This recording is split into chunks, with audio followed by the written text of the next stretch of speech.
All right, fellas. A very long time ago. Yeah, boy.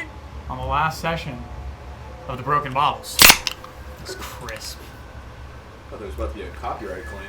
Though it's been a moment. A very long time ago. The travel continued. The mountains, though imposing, large, and stoic. Oh, the helmet. It's time. I need a helmet. Though imposing, large, and stoic, they felt more at home than they had the days prior. That is until early in the last session. I'm at 4 HP and I don't remember why. We were in combat.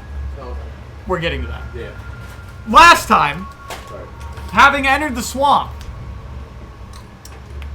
the bog overcoming the mountain, the sloth and sleuth and the organic matter rotting and decaying, and the forest and the tall grass turning so far away from what it once was. The golden peaks, the true embodiment of what life could be, was now eerie.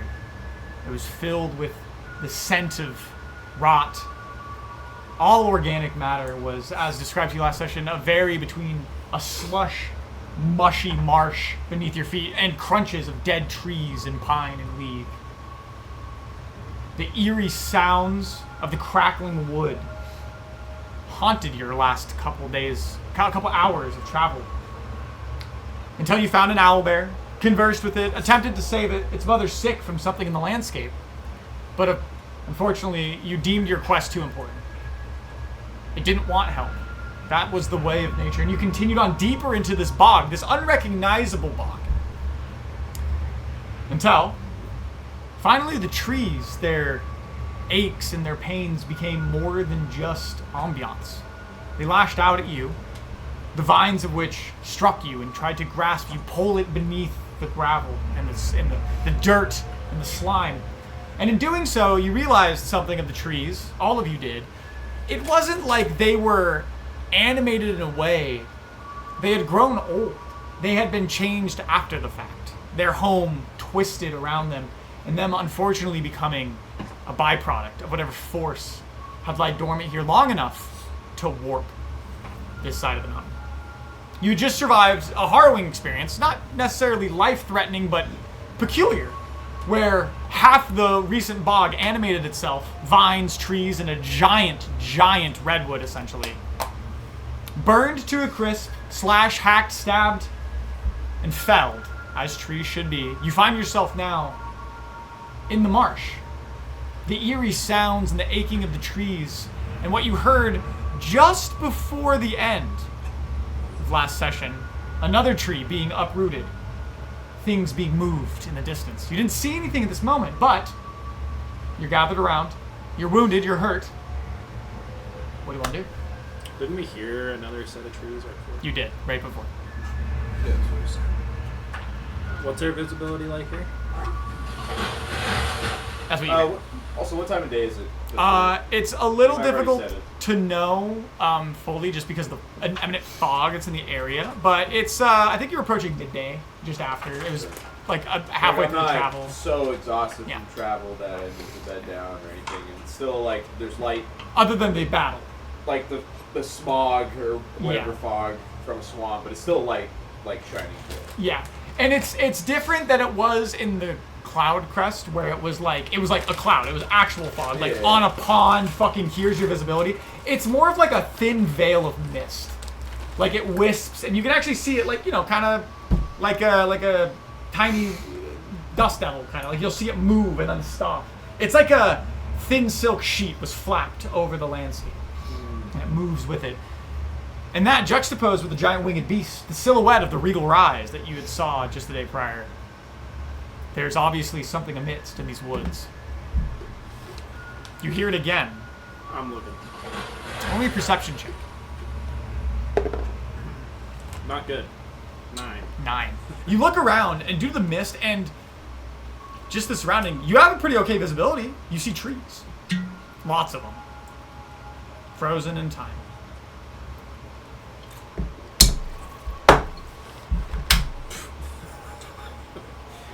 That was What direction is like? I'm looking west. Ish, We're yeah. trying to go west. You know exactly where west is now as the Regal Rise is there. Okay, what do I see west? The Regal Rise and trees. With a 9, you see exactly what's before you. Can I see like a path? So that's twofold. One, no, you don't. And two, not because you're below roll. Because everything's fucked. Yeah, so obviously everything above the cloud crown is untamed for the most part. But even avid hunters, like, there's not enough people up here to make trailheads above the like you saw a couple below, right, with those hobgoblins and other hunters and stuff. And there's some hobgoblins and tribes of goblins up here and such, and giantkin. There's not an abundance of them where there's like trailheads, and you'll be like, oh, it's a path. It's just molted forest, rich once, but because it's so unrecognizable due to its facilitated. Can I tell how far left we are? At the end of last session, you're close, day or two. You're there. You're. I don't remember exactly what I told you a month ago, but you are at. I'm there. We're there. At the end. Can I use magic awareness? Anything within 60 feet. Yeah. Is that magical? As an action, you can open your awareness to the presence of concentrated magic until the end of your next turn. You know the location of any spell or magic item within 60 feet. That is behind total cover. Yeah. You focus. And obviously there's a tinge in the air, and there's a feeling. All of you feel it on your senses. Probably Calphane more than most. It's a feeling of decay that's not uncommon in the Underdark, just in the sense of how it presents, right? It's death incarnate. But aside from that, there is no spell or concentrated magic within your range that you sense. Whatever is affecting this forest. More than I magic. say we tread lightly. Yeah. West. You have a mislead, Follow me. Mr. Sir, right? I can go invisible. This might. Oh, I guess Let me check the you spell slot. also can make I have no place. no juice. No juice. I got some juice. I can make myself invisible. I got enough for mislead. Huh? I got enough for mislead. I think mislead would be good to start with, so that draws things away before we move ahead. Hopefully. Did you guys use any like level 1 through 3 spell slots? No. I don't have. I used a 6 and a 5. Okay, did you then? Can I have a note card? I had the dragon out. Yeah. last I session, am but running I still low on have note to cards, so you're getting the first American pamphlet. Okay. Oh, what does it say? It says Yeah, great. Loriendale first Bank? American. He owns all the banks. What do you do? What do you do, man? Okay. My depth perception doing this is so fucked. I'm sorry. You don't have to wear it. I have to do this. You do have to wear it. Actually, yeah, you do. You have to wear it until your dad's It's in dead. your contractual obligation as a. Well, hopefully- as a union member of. Of the bottles. I'll borrow Yeah, it. that's fine. Who's I'm the glad union- that my who's the- calculator- who's the Yeah, union rep? Brady, we're gonna create a union. Is the DM Okay. the union rep? I don't think I can be an No, unbiased party. he's No. the- I'm he's definitely the our- litigator against you, for He sure. is the evil employer. Yes, Who would be the exactly. union rep? I could be. Have you ever been in a Definitely union? not. Yeah, I have. Have you? Have I been in I've been in union? 2. Yeah. You I'm have. about to be in one. I haven't been in one. I'll vote Ben as the union rep. I put it all around my former place of employment. So mislead, is that what we're going with? Yeah.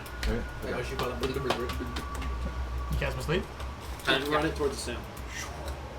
Okay. Run it through the sound. We want to draw them farther away from where they are. Alright, so you take a moment, obviously, dropping into your small little... And you send off your apparition. And then we'll go west.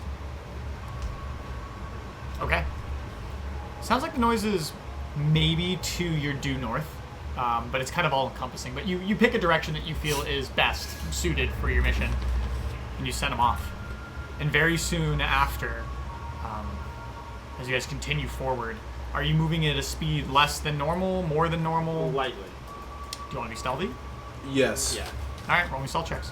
At appropriate disadvantage if you have armor, that would put you at that. And advantage if you do not. That's a point. And you're no longer Told you. fatigued, right? Exhausted. Let me roll roll for the the double. disadvantage. No, 20. 20. Would you believe me if I rolled 2 nat 1s in a row? Yeah, because he just took all your luck. He siphoned it from you. What did you roll, Ben? A natural 20. I also rolled natural 20. Okay, so now we have to wait. This is an average, right? This is how it begins. Who knows? Who knows?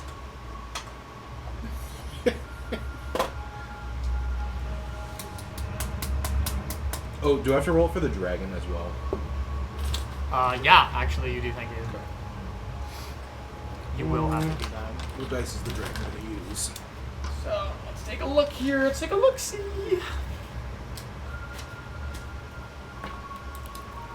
$20, a 20, a 1. 14 for the dragon. And then we just need Mason's Dolly. Is there 31 days in here? 7. Is it 30? I can or roll 31? for him and just whatever happens. In May? No, I wouldn't steal that from him. He's right there. He's gone. Sorry.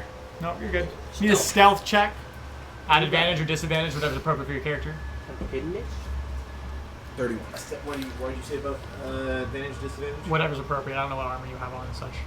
I don't keep track of that shit. I don't have any armor on. Then- Well, hang on. There's no outside forces affecting your rolls currently. Big so. Chinese Let guy. me read something because of my racial ability. What's up, buddy? Dude, that guy was actually good, too. That's so fucking upsetting. Here, this is up to you. Any So, last so one, with natural armor, Shitty. I don't have armor, but I have a big shell. Unless your feature race says you're at disadvantage, then no. I don't think it does, because they would have probably accounted for that if they wanted that to be a negative affect. So Where did they fight? Where did he fight Jordan Walker? The same number twice. Sick. that's twice that happened. 19. Wow. Damn, we all rolled fucking hot except for he Yeah, rolled 2 nat guys. ones. Okay, let me. I rolled a nat 20, he rolled a nat 20, the dragon rolled a 14. What do you think this is? Bro, we rolled fucking What do you hot. think this is? Hello Kitty Island Adventure? Yeah. You might have to carry him to the car. Okay, Oh my god. might have to. It's fine. So That should have Do what I gotta. the aches, the trees around you, there's this thumping almost. You can kind of feel your chest tighten and release with the bark. It's straining. Everything about the landscape is perverse. It's unholy, but not in the way of divinity. It's against everything that should be within nature. It's disgusting, it's vile.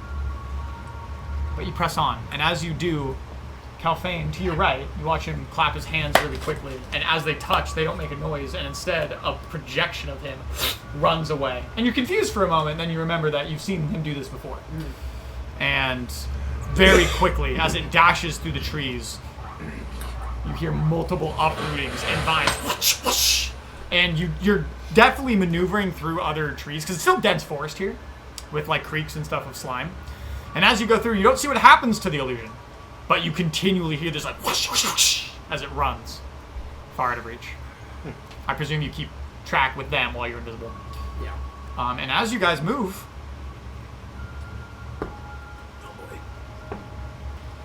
nothing seems to catch your location. They seem to be preoccupied with maybe a quicker moving force in the forest. And you tiptoe through the forest, every step intentional. And for a moment, Rolger slips. And as you do, a force that you cannot see catches you before you fall. And you right him back up before he can make a noise loud enough to attract any form of attention. You continue on.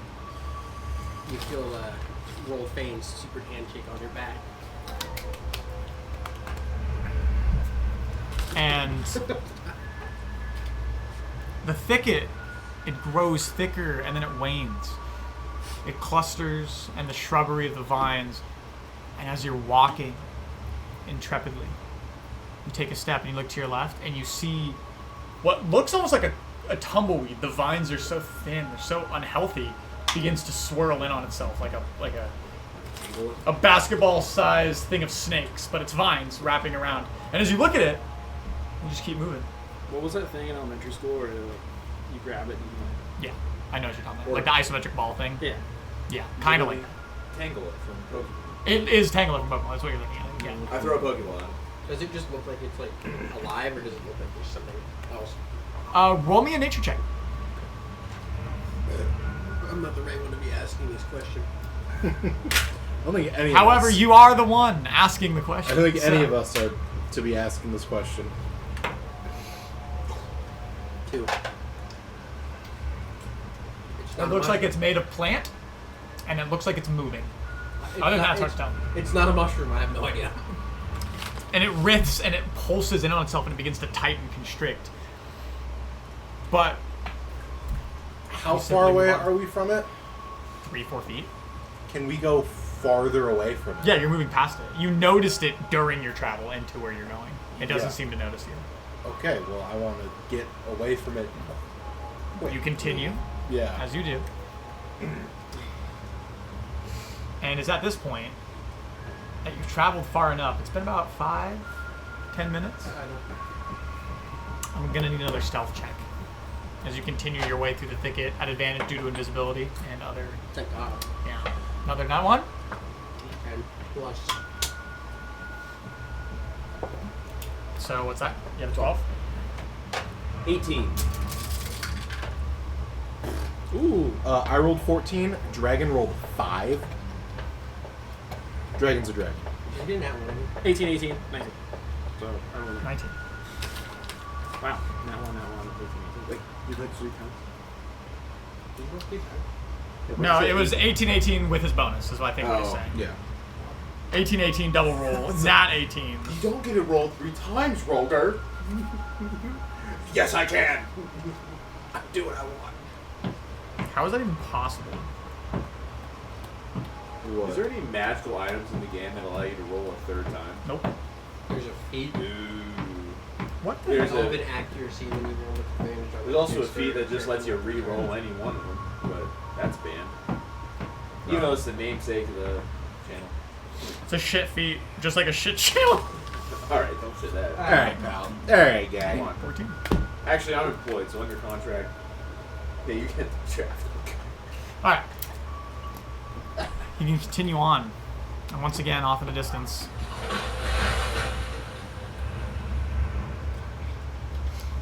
But it doesn't seem to be directed at you. At least not yet. And there's this like tightening of vines sloshing through the waters. The bark is peeling off the trees that you're walking by, and they're all dead, decrepit. And what's interesting is I don't think for that. the branches that exist and are left on these trees aren't just leafless. They're twisted and malformed. They're twining into each other like goat horns. It's uncanny.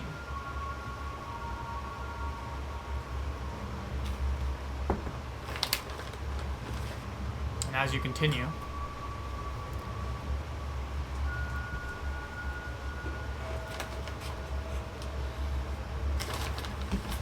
you continue.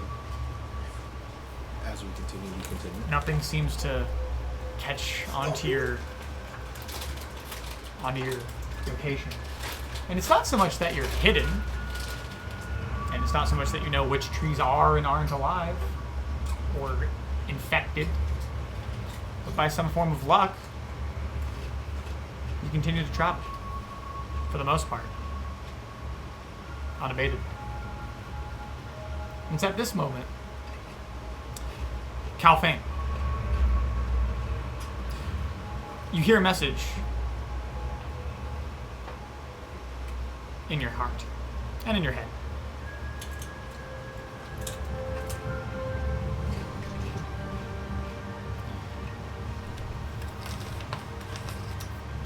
I need this instead. It's from one of the nuns that you had contacted days prior. Oh shit. You hear her voice. I don't appreciate the fake out with the transfer music, dude. That was fucked up. You get a message, and I was like, "She's alive!" And then you're like, from someone else. Sinister music. The voice is frantic, which is interesting in two ways. based on the words that ring into your brain, it would make sense of why it would be frantic. But it's weird because, I mean, the people in your coven are trained to be calm under pressure no matter the circumstance. You can't successfully have a compartmentalized refugee service if you're too emotional, essentially. But the nun, the handmaiden, essentially, speaks to you in a frantic voice. She says, "Your first message disturbed me, but I have yet to hear back from Mother Superior. Have you heard anything? Please." As you're literally walking through this forest.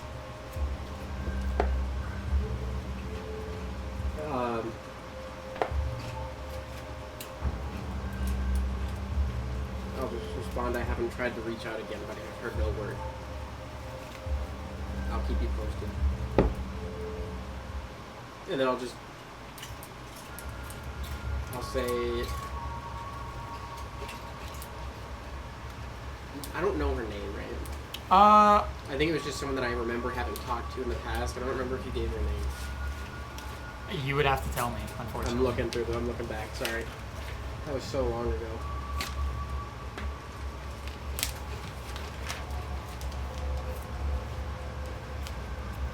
I may have given her one, but at that point, I could find it, but I'm not gonna exit out of some of the stuff I have open to find it, unfortunately. But we can turn back around to it if we need to. Is it,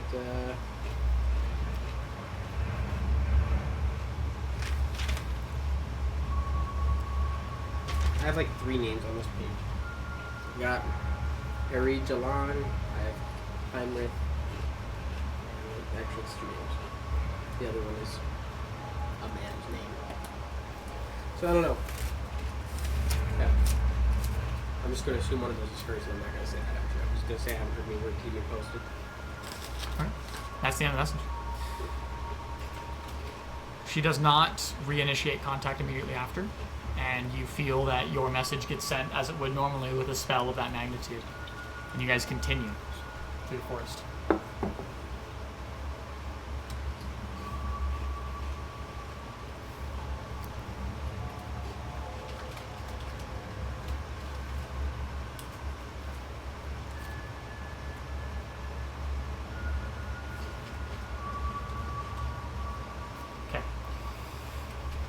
And as you continue, you hear one more. It's cutting, essentially, through the air. Another giant uprooting somewhere far, far deep in the forest.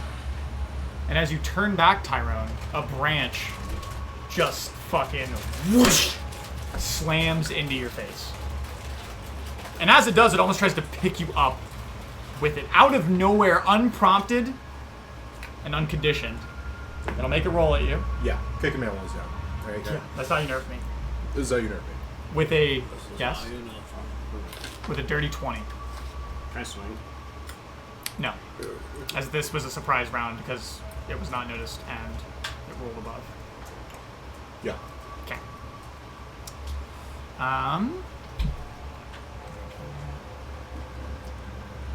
You will take. Kicking me while he's down.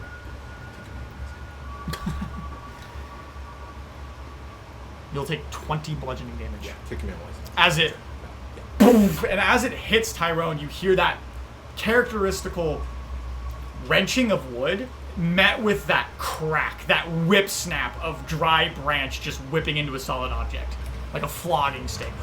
Whoosh! And it rips across your upper torso, right under your neck, to a degree where you're robbed of air. I need everyone to roll initiative. I had temporary hit points from the last combat. Would I still have those, or do I not? I believe they last, Until yes. you go to bed. Okay. Ooh. See the advantage. 13.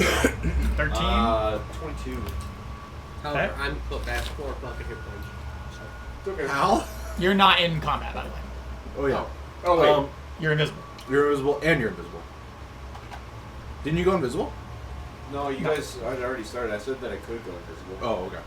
Yeah. How long has it been since the last combat? Is the dragon still around? It's been about 15 minutes. Alright. Yeah. You're just walking deeper into the thicket. Okay. Tower.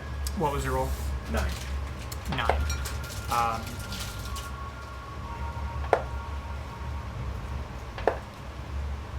So yeah, obviously meets it. Sorry, I was like running the numbers. And I was like, is that for your con save or was that for your? What did you just roll for? You didn't tell me to roll. Initiative. Yeah. That's Oh, right. I do need to roll. Yeah. Well, I thought you were implying that because you asked about the dragon, and then my brain went down the list of like, oh, he's asked about the dragon because I was asking if it was still around. Yeah, it is around. Okay. It rolled a 9, or you rolled a 9 for initiative. 9 for initiative. For you? Yes. And then it will act on your turn. Now roll your con save. Okay. Sorry, I thought that's why you're asking. My brain fucking fried. Natural 20. So 29. So it's around. Yeah. Rolger, what was your initiative? 19? 13. And then 9? No. I don't. You cannot have all these. Okay.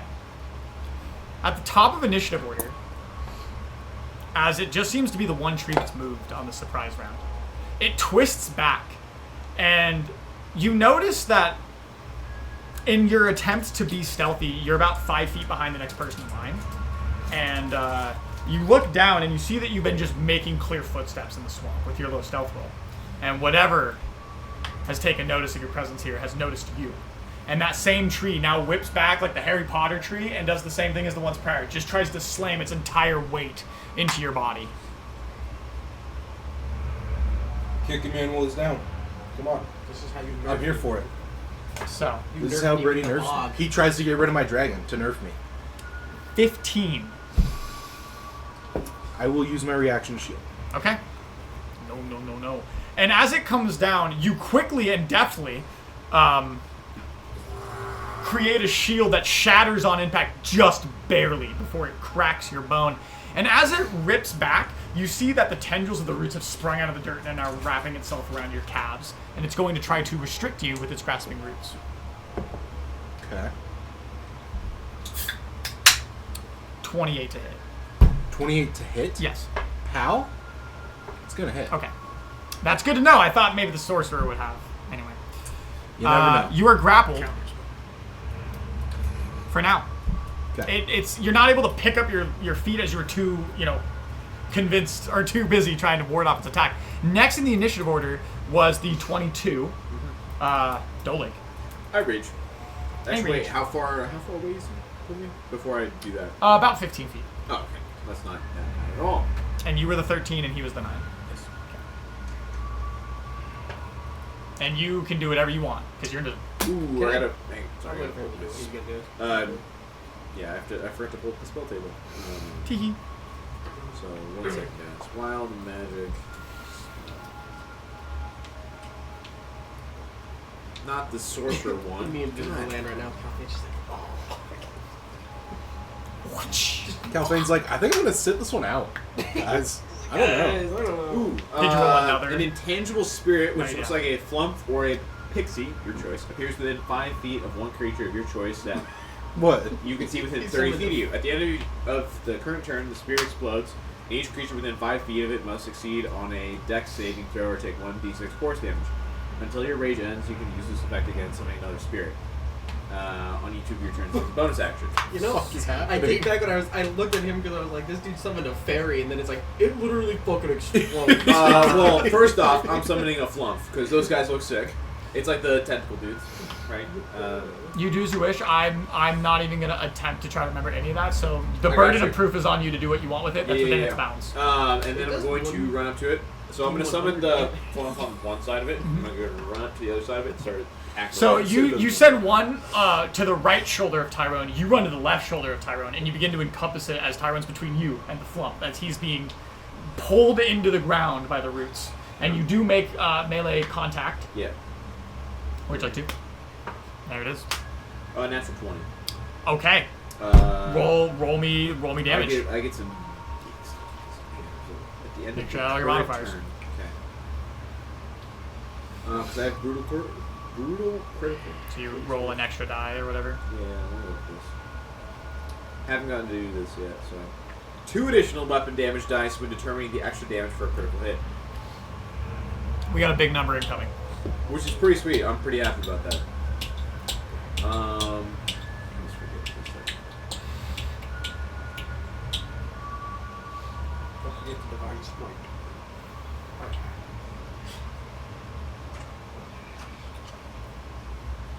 Actually, it's just going to be... don't think it's gonna be that big.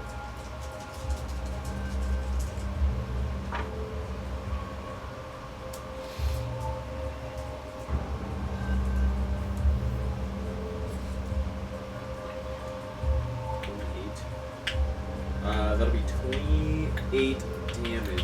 Okay.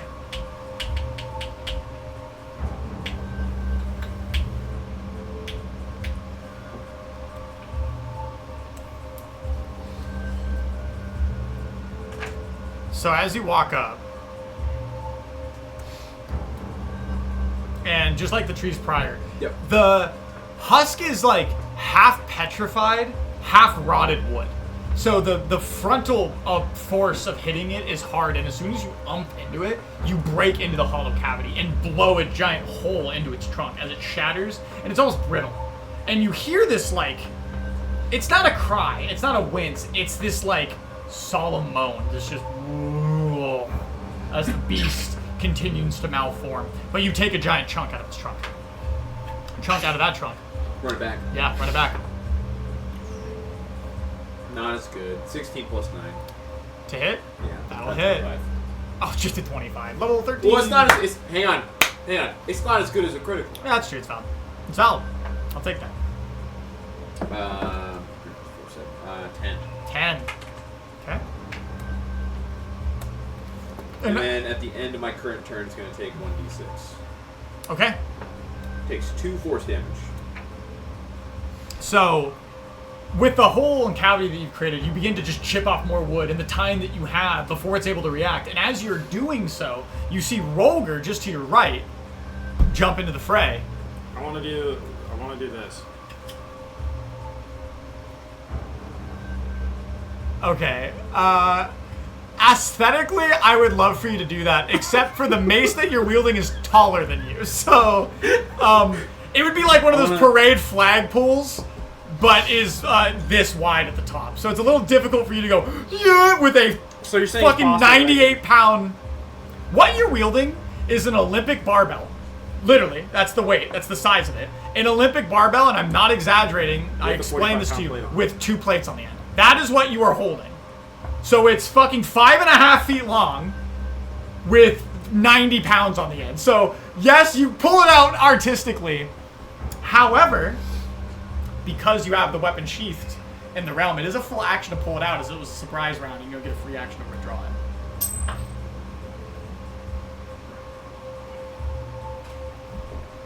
Bang, bang, bang, bang, bang. Yeah, I'll let you bang, bang, bang. Usually, you have it either pulled out as a consequence of combat, but because you are attempting to mitigate the amount of time spent... Actually, wait. No, let me check something. I want to make sure we did a lot of reading into this last time. Whoa. Oh, it wants me to rate D&D Beyond? You should rate it. 5 stars. Oh, 1... Did 1?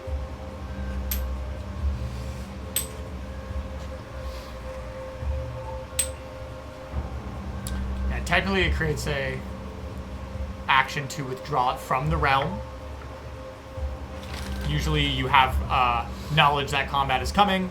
You didn't this time. You're leaving it in the realm so that you can move freely. So I will actually adhere to the actual ruling that you will use your action to retrieve it if you want. So you guys Bang, should bang, bang, bang, bang. All right, roll a hit. Sorry, buddy. 24. 24 to hit will land. And the second beam, 16. 16 total. And the third beam, Oh, 2 beams make marks as you hear boom, boom. 12. Okay, the first one does 10 damage. Reroll it, doesn't matter. If it's off the table, don't count. Sorry, babe. 10 damage. So 10 damage plus 10 damage? Yeah. Alright. And with a quick double shot, you arc your beams around Tyrone, just barely through under both of his earlobes of his feather, as they poof, poof, enter the trunk. And you're beginning to blow it apart, the two of you, and you hear once again that somber as it's turning to rear up for whatever it's trying to do. Would you like to do anything else in your turn? Take a step back. Take a step back. You're about 15 feet from the beast. You can go back further if you'd like. No, I'll stay. Okay. And at the start of your turn, you begin to feel the roots constrict the blood flow. They begin to crunch into your thighs. And at the beginning of the turn, you take Can I 11 bludgeoning. banish it? You can banish it now. Yeah. What's the save? 19 charisma. 19 charisma. To be honest, this man probably doesn't have the riz. He probably does not. Watch the Probably save. pretty safe maneuver. Watch this drive. Oh my goodness. With a 1 off. It was a natural 19. -1. -4. Oh. So So you had to roll that 20. I had to roll that 20. Yeah. And as you see the tendrils beginning to tighten, it is your turn. And as you go to act, it eviscerates from your sight. -4 to charisma. Literally, it goes to the grow plants and it's like, I want to. I'll take my action to just look around. Roll my perception. Is there anything else nearby?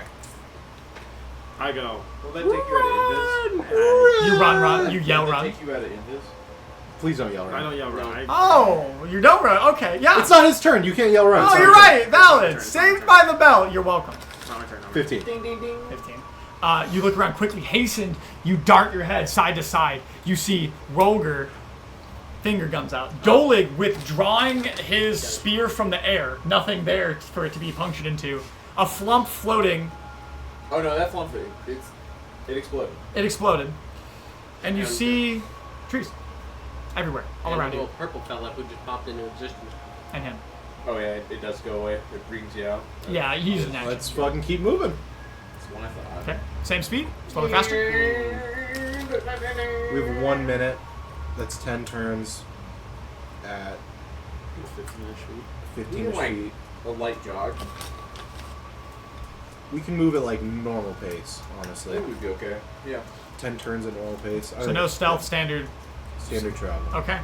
You begin to, still intentionally moving, right? You're not just hitting trees and such, but Can we have a careful check?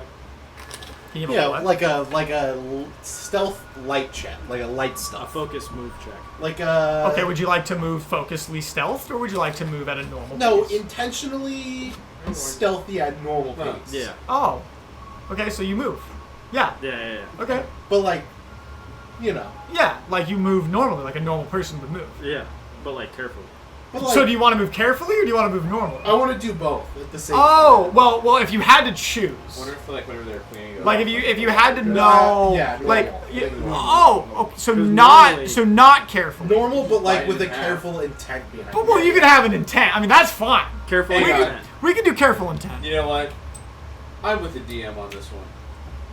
Okay, I think I'm gonna side with him. I think he's totally right. Okay. You're not getting an advantage. You're not getting. I never asked for it. He's lying. You didn't even ask, dude. So Oh, anyway, whoa! What's you with know, this if this accusatory- was your table, you could tell me how to run the game. All right. How about you open a Reddit forum about it, and we'll do Quiet Coyote. Okay. Quiet Coyote. You can. Hey, it's a serious moment. Serious moment. Look what you've done. Rolger's choking and dying now on the spot. choking and dying in my campaign. choking and We should have said that. This. That's a rule 0 for. Yeah, you're done. You're kicked out. You're kicked out. You do move at a quickened pace compared to prior, but you do your best not to attract necessarily unwanted attention by hustling There you go. Exactly. through the forest. And each step is a slosh and a crunch, and you're walking through these creeks of decrepit sludge and black marsh. It's terrible. And as you duck under and through each tree, you do your best to try to differentiate what's what and what's not, and you can't. It's just the forest. But a couple minutes pass, and a couple minutes pass, and you whip your head around. You hear another tree being unrooted. You don't see it, it's too deep in the thicket, but you hear it, and you try to avoid it, going wide, but also keeping the Regal Rise, the giant western landmark, within sight. You continue in and through the shrubbery, managing to avoid pockets that look suspicious. I need a stealth check. I'm allowing you to be somewhat... 18. Guys, it doesn't matter. Dirty 20. so not... Okay. 6. 26. 14. The dragon rolled 5, Again? Just unsummon it. Again? and I Just rolled kill 3. Just kill him. The dragon's not the problem. It's me. He's flying. Well, if we're talking about consistency, the dragon is the problem. You rolled 5 twice. Wings flapping still makes noise. You want me to just fly away? Like, just straight up. There's a big dragon. in the I sky, want to Okay. get and away. I Man, really don't want to come into contact with you. the ultimate hunt for the trophy right there, man. Yeah, I don't care about fucking. I'm not him. I don't give a fuck about Talk trophies. about You don't give a fuck about trophies? Really, dude? Really? what's the matter with you? If the trophies are made of gold, then yeah, I give a shit. Do you know how much? Do you know how much gold dragons sit on, dude? Dude. Yeah, I actually do. Let's get into the mindset. And I of the tried to dragon take right the now. gold, and they went, "Well, it's for the city." Let's get into the And I was dragon like, mindset. sure, This, pal. this gold doesn't have a city. This gold is just gold. We don't know if that guy even has gold or not. And as you guys are vickering in the middle of this forest in the thicket, it's that vickering that seems to attract some Yeah, sure, pal. attention. Sure, pal. As a swath of vines hanging from one of the branches, probably about 5 feet long total, begins to solidify. And you do see it start to take notice of you as it like kind of turns, and it turns to grow arms and lash out. And before it can, roll me to hit.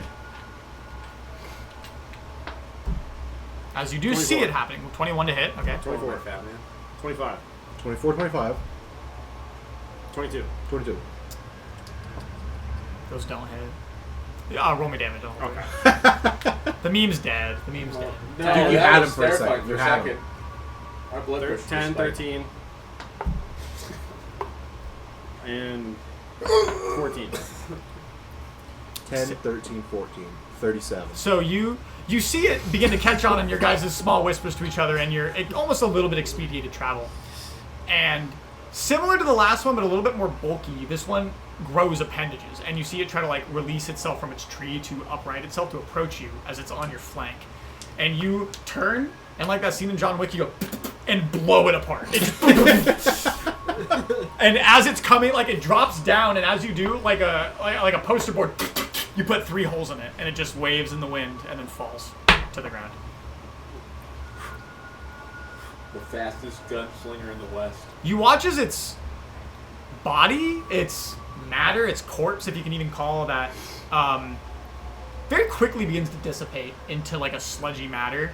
And then what's left behind is still like, it almost looks like sinew, like tightness of the vines, like what they would be if they were dehydrated. But aside from that, you simply continue on. I give Rolger a little, That was some nice shoot. really quiet. I wish I could see that through the swollen eyes that I have with my 4 health left. Where was that? It was somewhere off in the thicket. I'm walking like this now. You're walking prepared, I understand. Roll me a perception check. You did it. 10. The You fucking see- element, dude. Trees. Vines, bushes, shrubs, and dense shrubbery.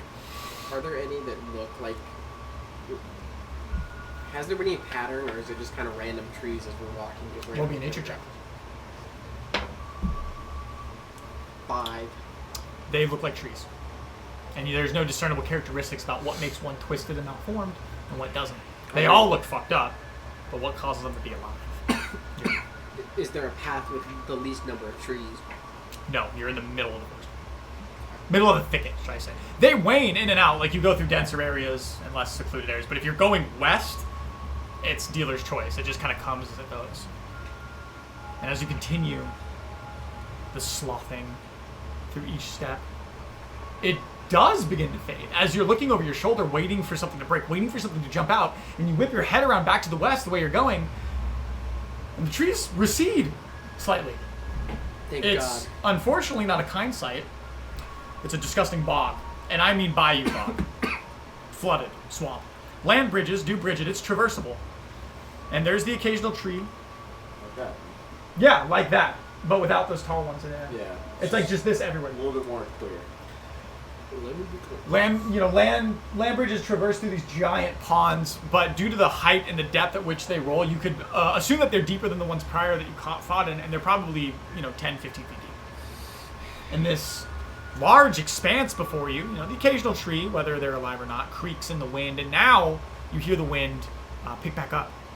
The open air wafting into your face and it being incredibly unpleasant aroma. And it's at that moment, for the first time being on the mountain, that your rage is replaced with something different.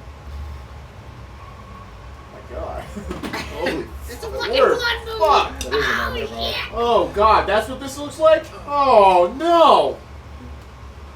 It's okay, guys. Alright, we get to this quick. So anyway, you feel, for the first time since being on the mountain, it's a bittersweet feeling because there's been nothing but hatred for how you were cast out. But it's sympathy for the mountain. You didn't have a lot of good memories up here. The mountain's mountain, you love it. It's your home. You didn't have fulfilling moments with your dad. You didn't have a growing of age, but it was still the mountain, and the tribulations taught by your tribe still ring true. The mountain provides. It always has. It always will. But now it's a husk of what it was. It is such a disfigurement beyond words that as you see this clearing, and now you're fully in a place you recognize. You know where you should be. The Regal Rise is this many miles from this, and you see this cliff face sweeping up on your right side as the left side descends down into the clouds. And you're sitting there and you're like, man, this should be the Grays. This should be the best of it all. The Western Reach. The beauty of the peaks. And it's this bog filled with muddy black sludge and green slime, drippings from the trees. But at least you're out of the thicket. You wager seeing the opening. Though it doesn't look the same, the landmarks are there. You can't teach that, but you learn it. You know where you are. One day's rest, and the next day you'd be there. It's right over the rise. Just gotta get to the swamp. You still have a couple of travels before nightfall. It's not dark yet. The mist in the veil is still thick enough to inhibit your ability to see where the village would be. Not that you would be able to anyway from the elevation, but the only thing on the horizon that's visible is the giant Regal Rise, miles past where you're going. But Can I see any smokestacks? perception check, please. Natural 20. The natural 20, you don't see a smokestack, but you do see something in the swamp. You're looking for, features of life, right? You're looking for Goliath or not, something inhabiting the area. And as an avid hunter, but more so a native of this land, you know what to look for. And you spot something that immediately makes the non-existent hair on your head stand up. Not from danger, but you know it. You helped put it there. You see out in the swamp, a couple 100 feet away, as the elevation declines, because it goes down from where you're at, the veil's kind of like in your area here, and you see into the swamp. You see far off into the distance a small effigy. Think of like, a ritual voodoo like wicker body, or like a tribal scarecrow essentially marking your territory. You all can't see it, and even you actually can't see what it is, but you know what it is off memory. You put it there, not with your father, with a hunting tribe. You were a part of the clan before. It was a skull of an elk, a member of big game, that you were a part of the hunt. You didn't take it down, but as warding off, as the tribe grew under the unition of Doeth, you planted this effigy to ward off anyone who'd seek to go to the bluff, because your guys' village is just barely elevated. And you see it, the silhouette of it, it's slumped to the side, it's been sunken and eaten by the earth. And it's in that moment you do recognize something, and that memory sparks all of you at this moment. You haven't seen big game, aside from that owlbear, in days. No small game either. There's been no signs of life at all. since you departed the caves. Mentality. I think that this dragon's got something to do with this. The game's been acting weird ever since we crossed the border into the Graventar Dominion. I wouldn't be surprised if they're all fleeing from this. And this all just so happens to coincide with the change of dragons in the mountain. I mean, the numbers add up. There's no doubt about that. How do you think your people are doing, knowing that there's nothing to hunt over here? Stir crazy. I don't mean to be grim, but I doubt they're doing well. I mean, we could live in it. How? Because we know that your dad united the tribes, so to say. How big is this group? It's probably the biggest Goliath group in the world. But how big? Like, numbers-wise. 10,000? 500. 500? If you, when you left, okay, this is for you to tell, if you'd like to. I'll give it to you. They're obviously going to hear it, but it's how you want to interpret it to them. It's not enough to pull you into the other room. It's not like a big reveal. The Goliaths up here are sturdy individuals. As we've talked about many of times, they're not hardened warriors. It's the environment that breeds them to be oxen of the battlefield by force, not by choice. You have to be resilient to live up here. Clans are very secular.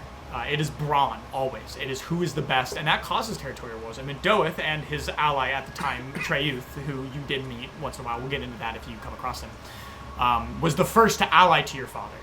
The game was ripe. It wasn't about territory. It wasn't about breeding a war zone. It wasn't about collecting a kingdom.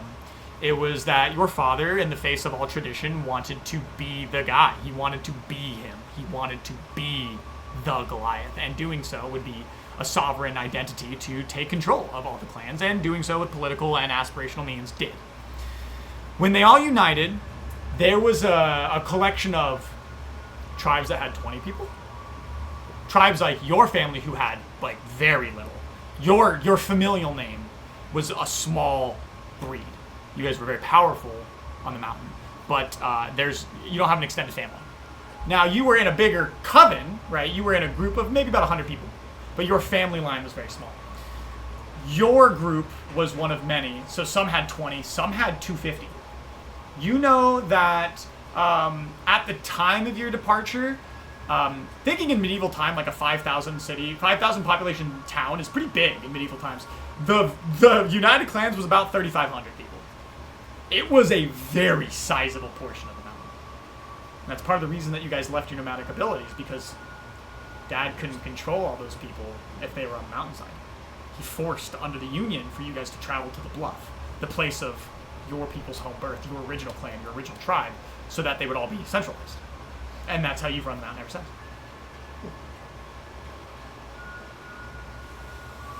Thousands.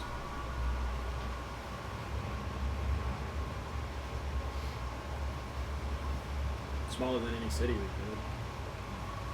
It's a pretty big group for up here, though. Yeah, thousands is pretty big for here. We haven't Yeah. seen a group of thousands on the mountain You're yet. saying there's thousands of you Yeah. up here. How big is the biggest Yeah. house? The biggest one that you know of, or the biggest one you've been in? That The reason? biggest one that I've been in. Couple hundred. Biggest one I know. The capital city. 15, 20,000. I mean, other than Your other than best. the capital of the Underdark, I mean, there's only like groups of 500 drow, so to live in a climate this harsh. I'm sure where you come from, it's hard to have a group of people. It's hard to have a group of people here. He says, he's like, as the bog veil. Aside from you adapting, it's awful. You're smelling sulfur. You're smelling, it's 14-week-old mulch. It's terrible. This smells like home. This used to be the most beautiful sight in the whole world. Well, we should They've been pooping here for quite some time. This is their poo tunnel. Yeah. Electric poop. This is Poo Tunnel Part 2. I have. I think we can make it beautiful again if we can just take care of that.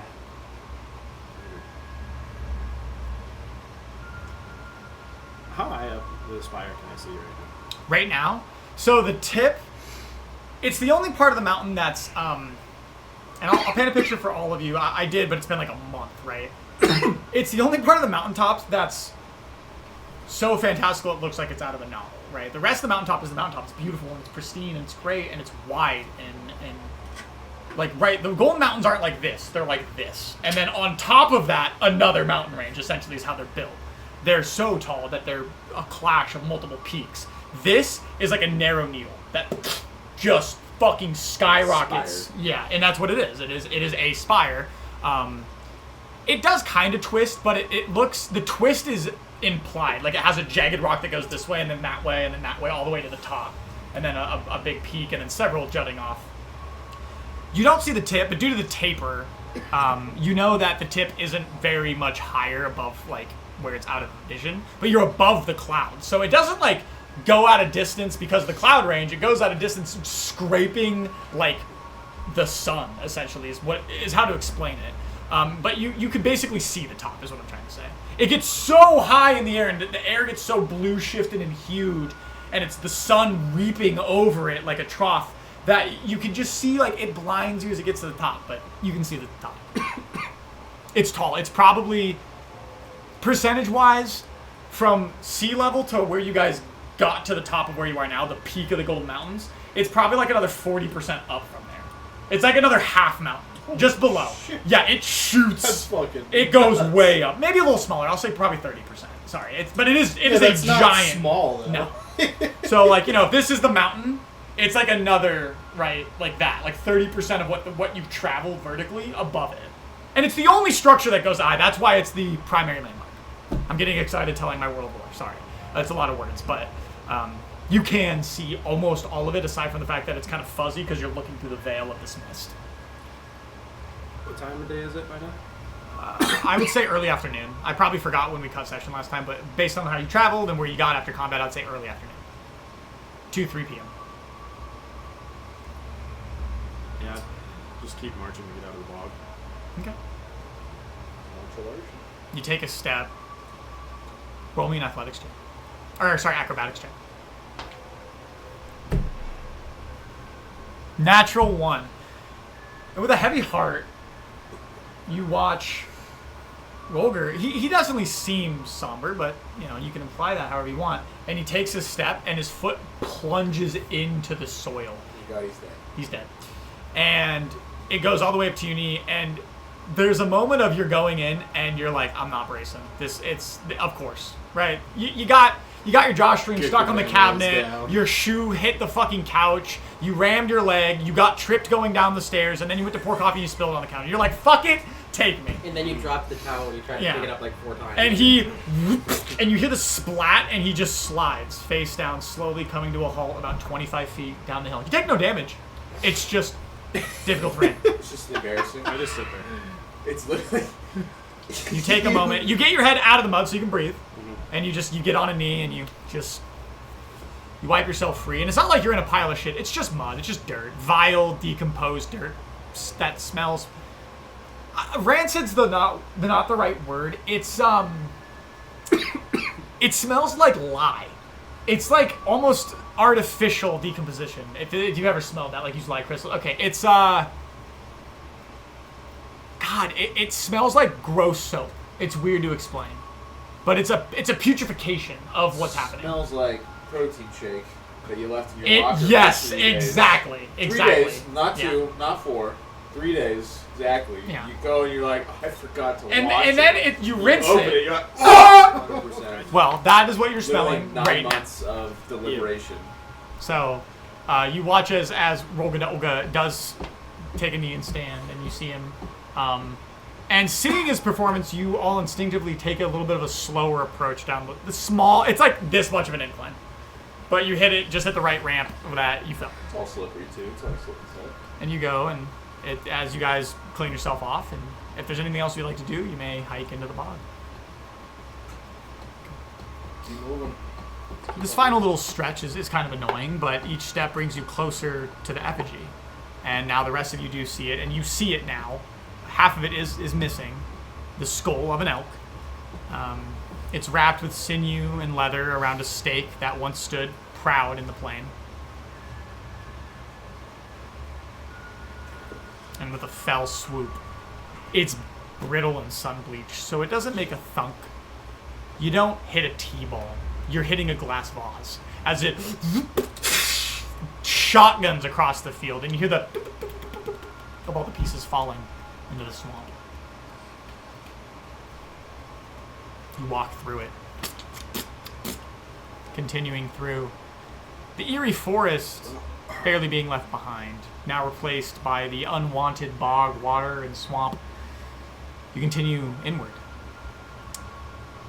And you lift your head, maybe 10 minutes, looking for something, looking for a greener pasture, but the swamp is all you see. And then Tyrone. No walking. You're just talking. Yeah, what's up? Can I cast healing word on myself? Sure.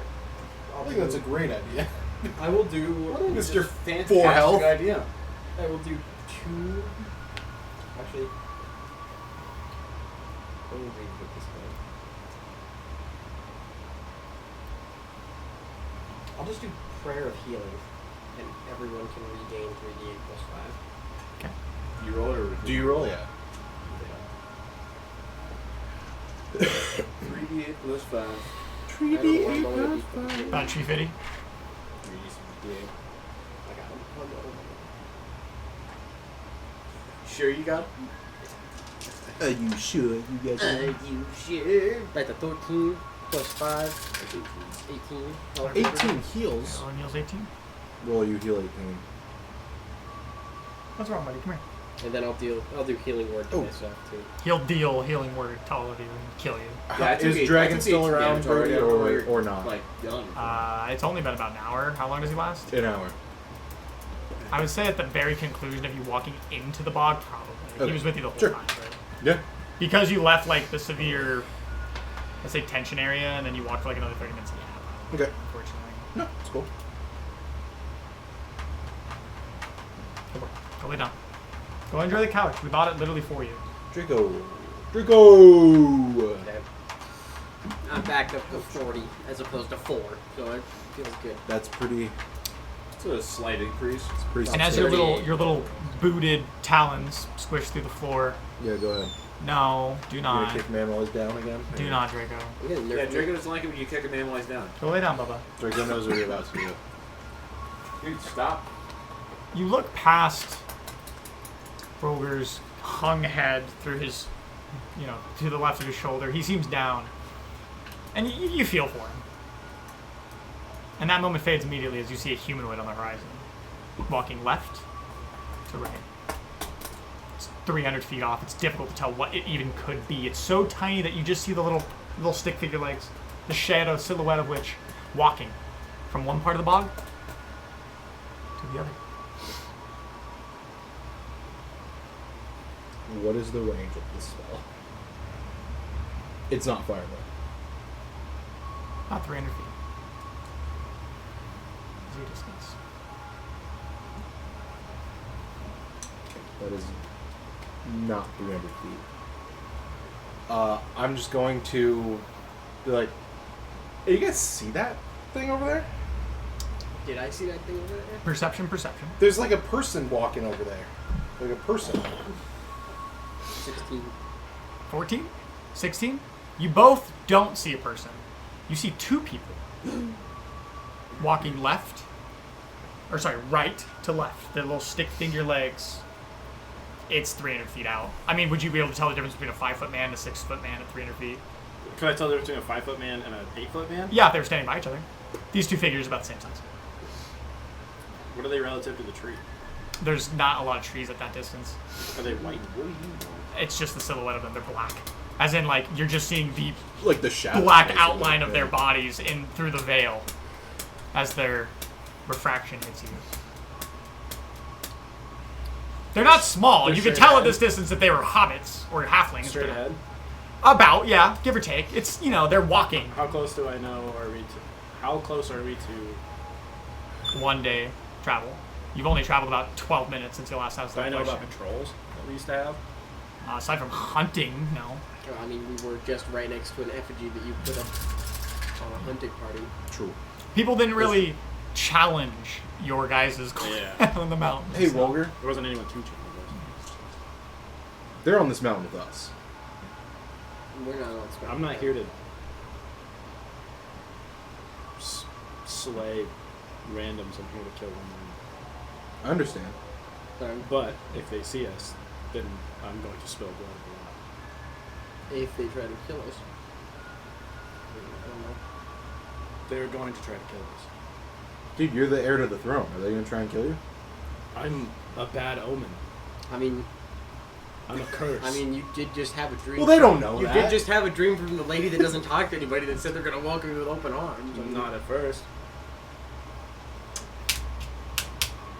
I'm just saying. I'm not afraid of those people. Those are two guys. No one's scared of them here. I'm just not trying to Here, end their life in this curve. What do you want to do? roll it. Fuck it. And I just start walking towards him. What do you want to do, Prince Rolger? He continues to I walk. start walking towards him. All right, I'll follow him. Yeah. I'll try to slosh up next to him.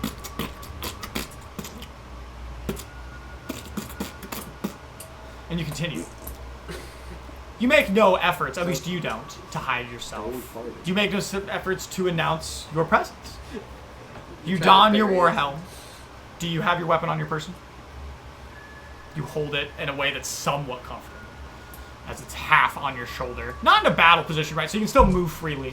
You don't have it at the ready. You continue. And you continue. And as you're like within that, 80 feet range, you let out like a little, hey, I'm here. And you see the two distant humanoids stop moving through the veil. They turn to each other.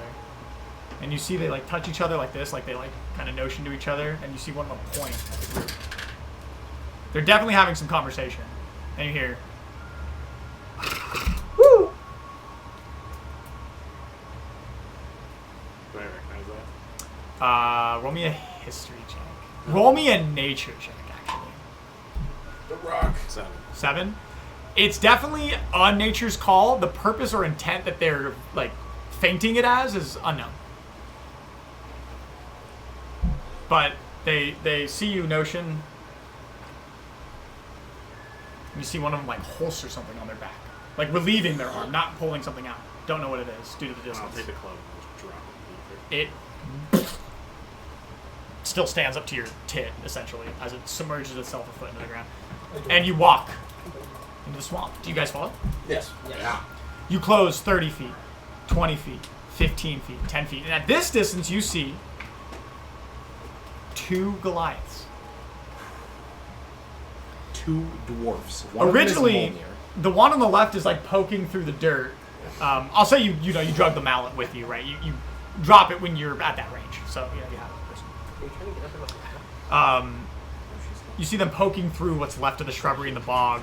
They're both female. And at first, they seem to be on guard, but as soon as they notice you,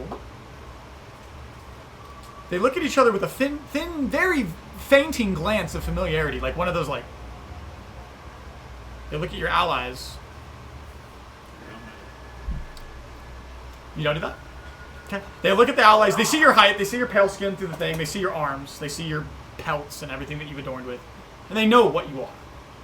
And that's when they're like not on guard as much. They kind of drop their things. They're wearing leathers, very thin garments. You see that their boisterous female parts are just a thin piece of leather, and a loincloth is all that Most covers. of us are fucking naked. Yeah, it's the minimal possible. They're essentially wearing like a cloth diaper, as that's all that they have. And they look at you all. And they're of average size, so one of them is about the size of Rolger, one's about 6-7 inches, maybe shorter. And you approach them. Sorry. And You just. They look at you. Goliath of our tribe? Well, no. Eh? Which clan? The other one immediately kicks up and goes, not one of us, but one of us. What to do? And the other one looks at him, and she curses in giant speak. Something that a lot of people of your clan know how to speak fluently. You were banished too young to have fluently learned it. That's why you can pick up pieces. It's essentially a dag nabbit, what you hear.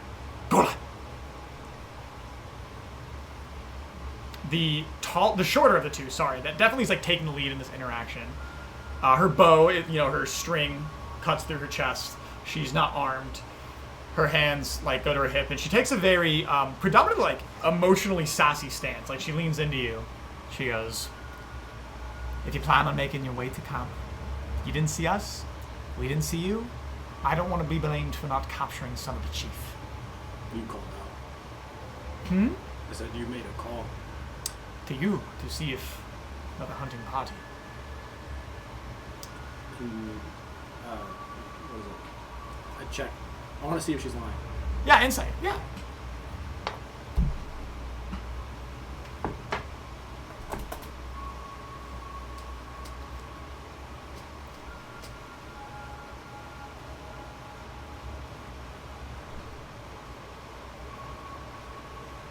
$17. 17.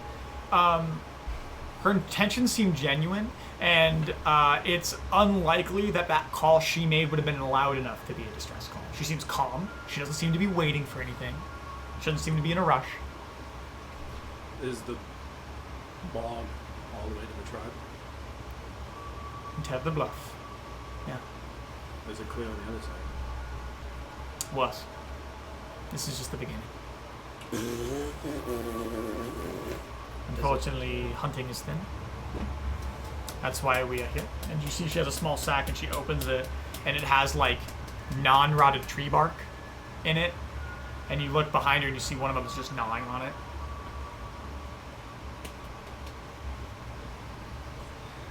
As I said, do what you wish. I didn't see you. You didn't see me. Where's the man? Why you ask? I killed his 2 brothers. Bro, quit flexing on these people. They're just like idiots. You know the 2 most fucking biggest names you know? Literally, I killed the president and the vice president. Literally, they're like, "Where's hey, the Secretary of Defense?" We didn't see you, you didn't see us. And then you're like, I murdered the president. Well, not quite. I'm not a fugitive, I'm the fugitive. I am the only guy. That's crazy.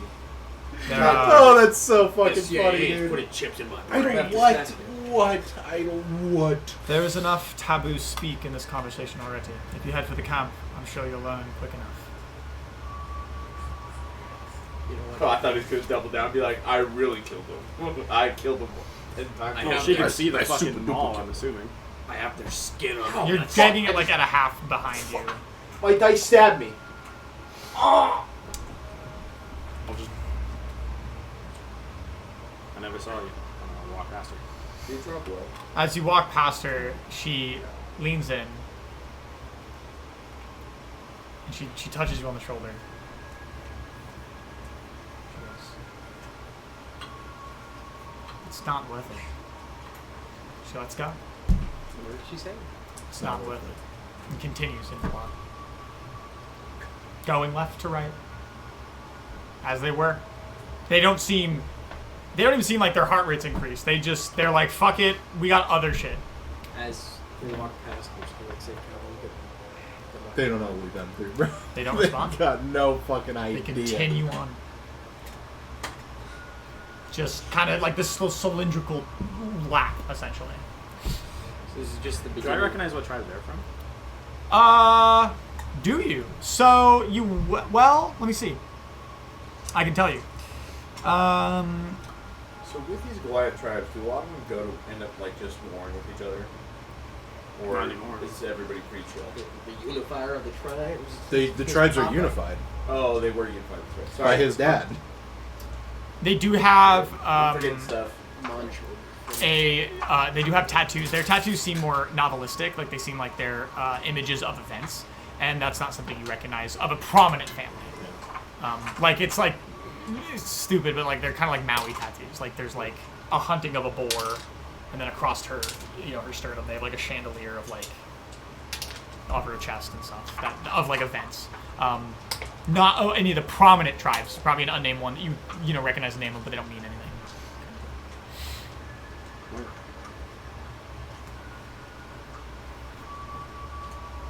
You continue on, and after about an hour, the bog doesn't worsen, but it doesn't get any better, at least at that pace. And finally, after the end of that hour, it's pretty late afternoon. It's about 7. As you enter the bog early afternoon, you travel for a little bit. I know time kind of feels like it's flying. If you want to do something, no. You're just walking through a swamp, and soon it begins to get dim. It's up to you if you want to travel through the night. Camp. Okay. And you sit your rumpuses down in a nice, soft, almost like a Tempur-Pedic mattress. It's just vile smelling. It is comfy, kind of. It's wet, and you have to take precautions with what supplies you have to try to not get gangrene and, athlete's foot with all the moisture and stuff. But you do your best to set up camp. Would you like a fire or no fire? No fire. Liam is tiny. And you past the hut. I'll be like, guys, I don't have much of this left, but I figure I'll help with the smell tonight at least. And I'll light one of my few incense sticks that I have left. You do. So, this is just the beginning of the bog, it sounds like. So, if we're getting there tomorrow, what's the plan? It's a good question, actually. You're a Goliath, and we're not. Yeah. So, I don't anticipate your people being too excited to have the 3 of us marching in. Unless we're just going in swinging. At Papa specifically.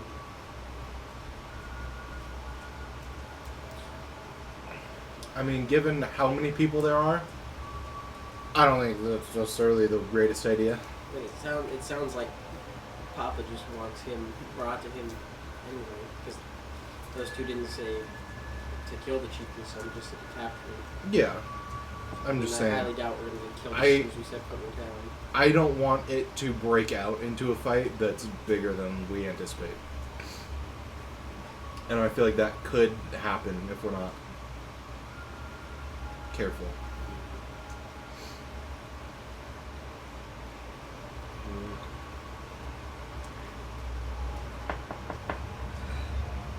I think the only way in is to the front door. Unless all of you can somehow disguise yourselves. I can use disguise self. I can use disguise self. And you can She'll disguise protect self. me. She'll protect me. I don't have disguise self. I'll be like, what are you talking about, dude? I got God will myself. God will protect me, bro. She'll I can take only me do through any it storm. one time, but I can do it. Hold on, hang on. Let me see how many actually was. You can see him 1 foot shorter, taller. Oh yeah. Oh man, I could be like 7 feet tall. You'd have to be a very, very overweight man. You'd have to be able to make the image warp around your dimensions. You'd be a Okay. fat ass guy. And Not many of them tall. around, but sure, go for it. Yeah. And not Yeah, tall. dude. There's got to be a Goliath chud somewhere. Not with all the lack of food, bro. Listen, I'm only 31. Okay, I'm still young. It's fine. I can still be a get great caught. hunting war chief in a couple years. I'm only 28. I know our fucking life expectancy is 32, but I got a whole year. Mom, come on, let me go hunting with the boys. Please. Let me go hunting with the boys. No, he'd be saying, Well, if don't he make wants- me go hunting with the boys. Why not? I don't want to go hunting with the boys. I want to win a book. Okay. Yeah, exactly.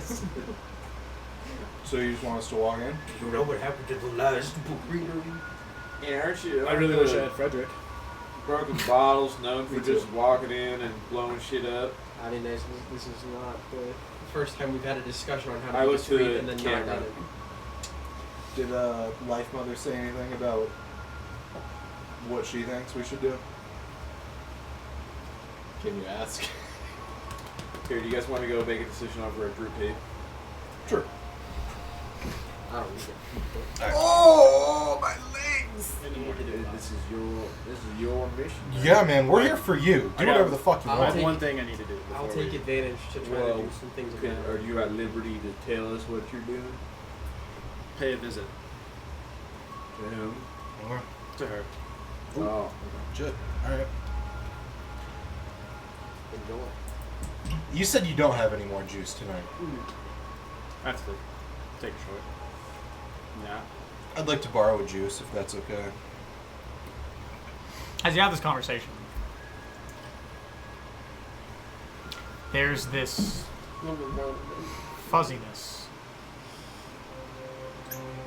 that overtakes your mind, Tyrone.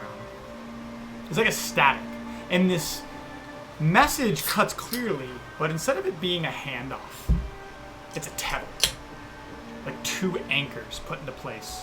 I'm like looking, I'm like, oh, Jesus Yes. Christ! It's very abrasive. Fuck! And you hear a voice you haven't heard in-game and out for years. It's familiar and it's soft, it's spoken, it's cordial and sophisticated. He speaks. It takes a moment for you to recognize who it is. I apologize for overstepping my bounds. Something has come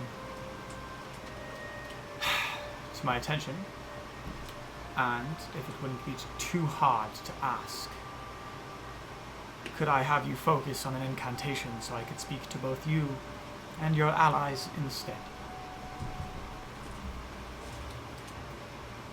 And you recognize this voice as the soft-spoken Professor Razlan Morrow. Oh, my fucking dude! What do you need me to do, bro? I'm in it. This is my fucking guy. He spends 2 minutes, and it's hard to keep up with him. He's basically explaining, Idle, get down. This is a big moment, bitch. Get off. Smelly, go lay down. Go eat a bone, Stinky. Stinky. He basically is explaining advanced like biochemistry and trigonometry to you over the phone, is essentially what he's asking you to do. He explains a couple incantations for you to speak, how to utter those, and your allies watch you as you stiffen up and you start doing these hand motions. They look very unnatural. He's like moving his hand in a way. No one gives a fuck. No one cares.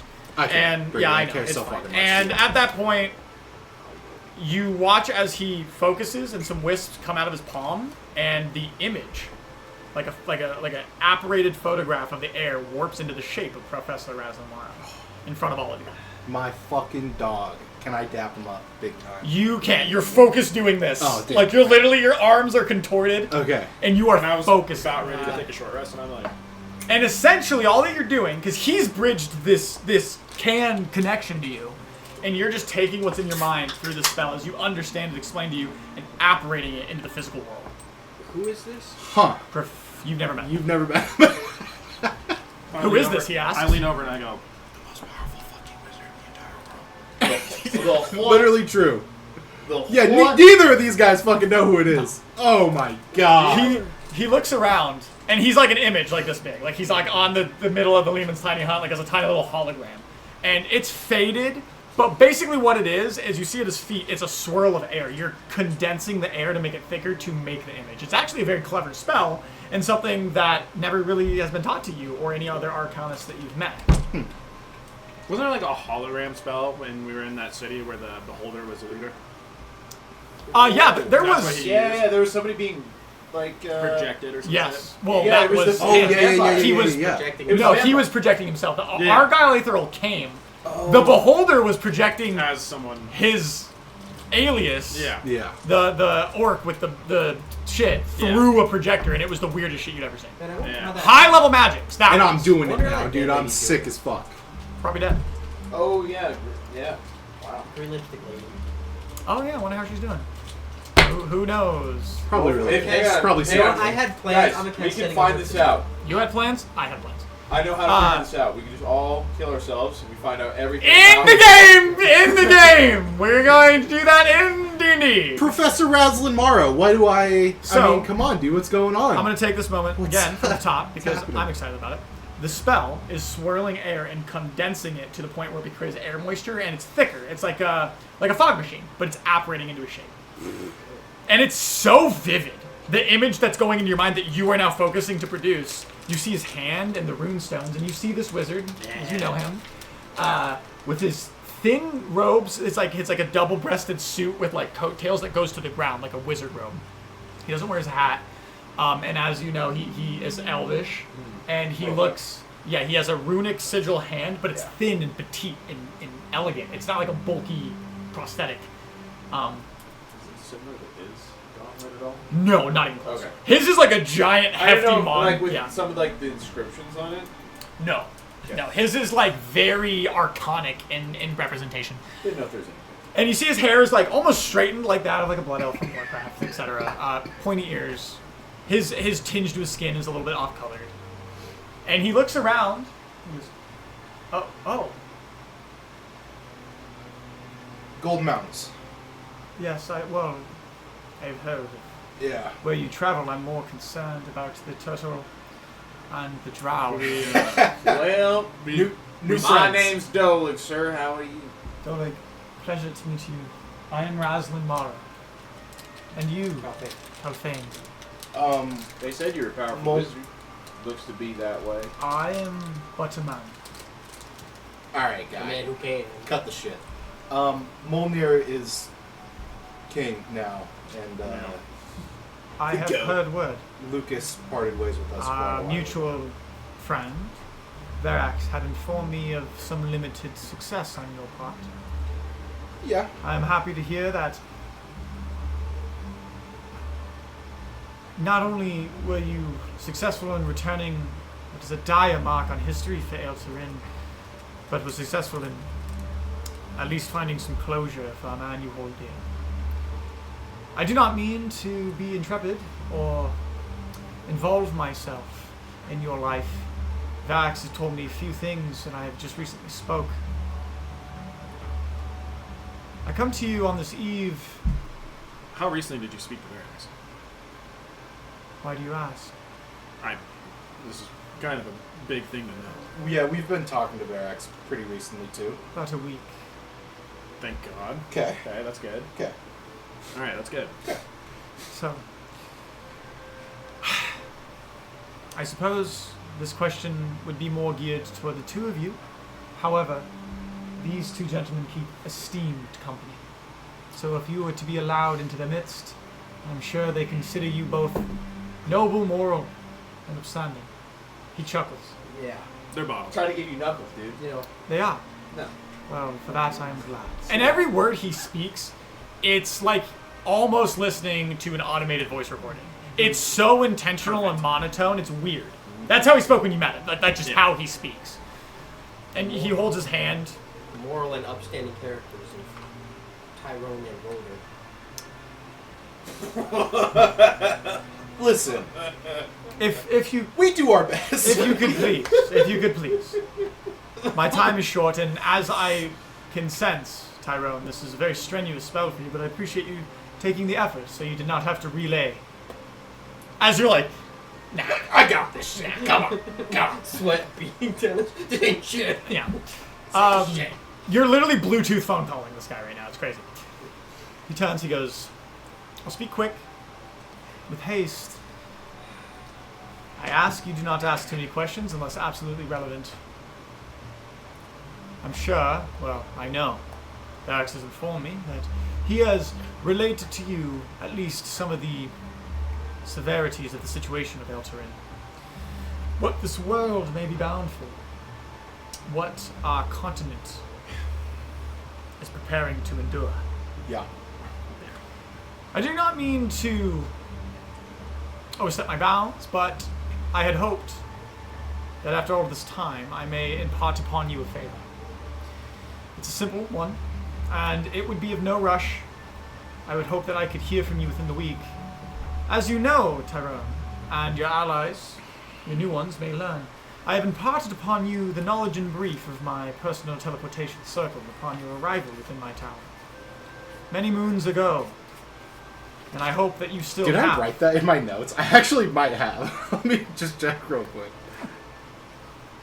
Because I did know the teleportation circles that I know. If it's not in there, he did tell you. And so you would know it. I did not write it down. Alright, this is news to me. I still reside in Sindrel, though the city itself is more of a hollow veil of what it once was. I had hoped... Let me restart.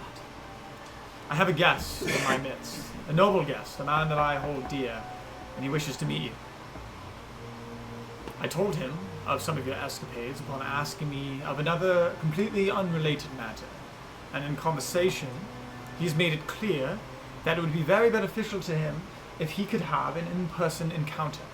Originally with the four of you, but I seemed, as you say, if they are of the bottles, and you believe them to be men of standard, then they are lumped into this invitation as well. Cordially invited to my wizard's tower within Sindrel. I hope by the end of the week, you could find the time to teleport within. There's a few things here. One, we have one teleportation circle left. Yeah, I only have a certain... Well, let me be material. clear. I would make it I know that you- completely worth your time, material-wise, and would repay you for just accepting my invitation posthumously. 2 or 3 more things. I have a man to behead in there. I see. There's a dragon that is ruining my home. Peaks. Yeah. The one that kicked out the gold. I've heard troubling news. And 3, Verax is trapped in a city that we are planning to go to save the world. But, I mean, Sindrel is closer to that city, is it not? I mean, It is true, yeah. It is close. it would save us literally months of travel to just teleport. Yeah, I know. We were hoping to go to Ignatus, because that was also close. I don't know. I'd have to look at the map. to see. Ignatus Ignatus is is closer closer. by about 25%. Yeah. Okay. If this is coast to coast, Sindrel's on the western coast, Yeah. or the eastern coast. Ignatus is the western coast. If this is Ignatus, it's like... Yeah. Okay. But, I mean, if he has a teleportation circle... But we also don't know if the teleportation circle in Ignatus is set up. That was like the question no that idea. I asked to Dominus, and Dominus was like, "I'll get back to you. I have no idea." Please, please. Do not worry of the material component. Let me address your concerns, Rolger, of the mountain. For one, if you were to teleport here, you are a great wizard. I sense that in your midst, and I sense that now, for you being able to allow me to speak to your allies. I have no doubt that you would be able to teleportation circle twice within one sitting. If you were to arrive here, it would be but 10-minute conversation, and you would be on your way. I would provide you with any means necessary, an arcane etiquette for you to traverse anywhere within Eltarin within your means. You can get us back. No, he's saying if we teleported to him, we could teleport to Ignatus. He'll give you reimbursement wherever you want to go Yeah. for the spells costed to arrive at. We can't come back here, Yeah. but we can go from there to Ignatus. Secondly, Man of the Mountain. The predicament with Verax is difficult to assess. And though I cannot speak of the intentions of my guest, I trust him with my life. And there is only 2 men on Eltarin that have been awarded that honor. I ask that you trust in me that these 2 things, no matter how far apart they may seem, by the strands of reality and what holds and binds this world together, they may cross these 2 threads. I only ask that you spend 10 minutes of your day to learn, and if it is your intent to leave post-haste and assist Verax as your friend, I would endure that you do so, for he is one of the 2 men that I'd pledge my life for. I would never ask you to take away what could be used to take him out of harm. Please understand that your time is just as valuable as his. Who is this second? Yeah, I was going to ask. Yeah, who's the guy? He turns and you see him speak, but his mouth doesn't come through on the message. The voice. He put He himself on literally... mute. It's like... It's Well, I Shut the fuck think up. I know who it is, but Calthane doesn't. He looks back, he So says, it's like- he would prefer for first impressions to be everything. He has only heard the stories of you. And even then, it's possible that the information you have to share is not as valuable as he may seek. But He wishes to do everything in my power to ask my favor for you to speak. I understand, and I would love to come visit even just for a moment, but this guy's asking us to drop what we're doing and teleport across the world. Yes. And he doesn't want to tell us who he is? That's exactly so. That's odd to me. Well, that would probably be in the best interest, and more so, par for the course of all Arcanists, would you not believe? He does lean in for the first time and breaks a slight grin. He goes, "You have met Verax. Is he anything but odd? This is the life we've chosen to live." That motherfucker, he literally Yeah. could have put his phone on Do Not Disturb. He leans back and he says, "Listen, it's a cordial invite. Accept it if you so please. And if you don't, and your matters are more pressing, We'll, these are your lives. we'll be there. Yeah, I would never you'll- ask anything of you that is not within your means." You will hear from us, but we will need a few days. Well, my guest is in town for at least a week, and he is a patient man. I wish to contact you sooner, but you got, and I don't think you sleep. I haven't. I can't. Someone else would have to He contact. tried to do that to me too. Yeah, that's fine. I can contact you for your dreams, but that's the only way that I can Ah. Well, do it. You give us a ring in 5 days. I will tell you now.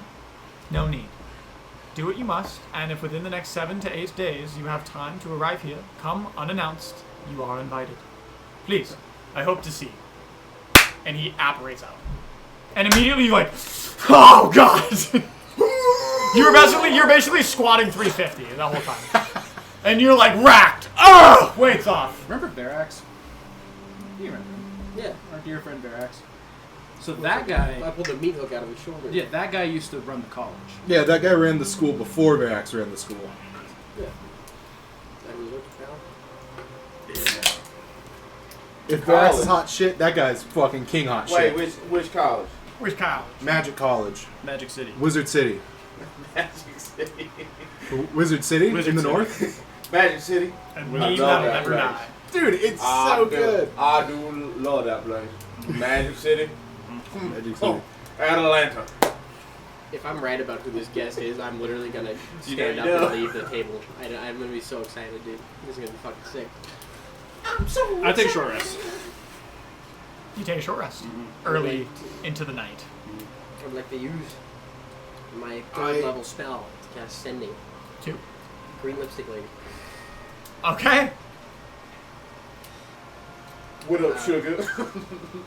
I'll just ask how things have been since our departure, and ask how she's doing, and say that I've not forgotten what she's done for us, and that I was thankful for all the help she's doing.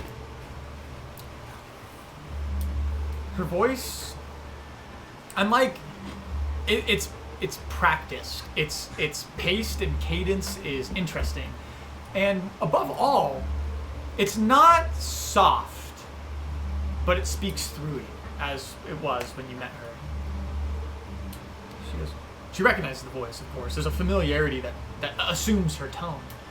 She goes, "Oh, things are fine. Things are back to normal. I hope things are well for you." And that is her response. The goat, dude. She was sick. That was like favorite character from the Concord, dude. Dead lady. The green lipstick dead lady. The automatons. I do have it in my notes. I'm just not going back. Her name is Holora. Holora. She weared a veil over her eyes. And No! And she had the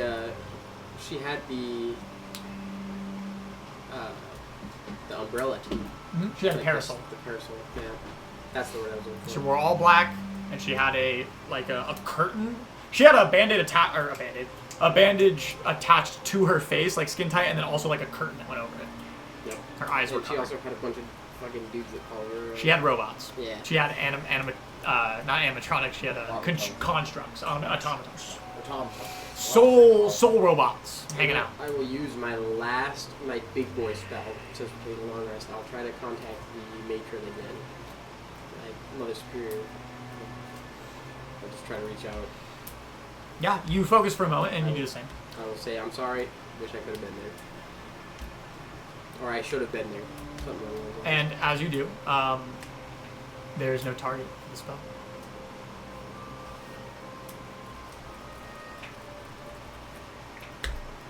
I just sit there with my head in my hands for a little bit.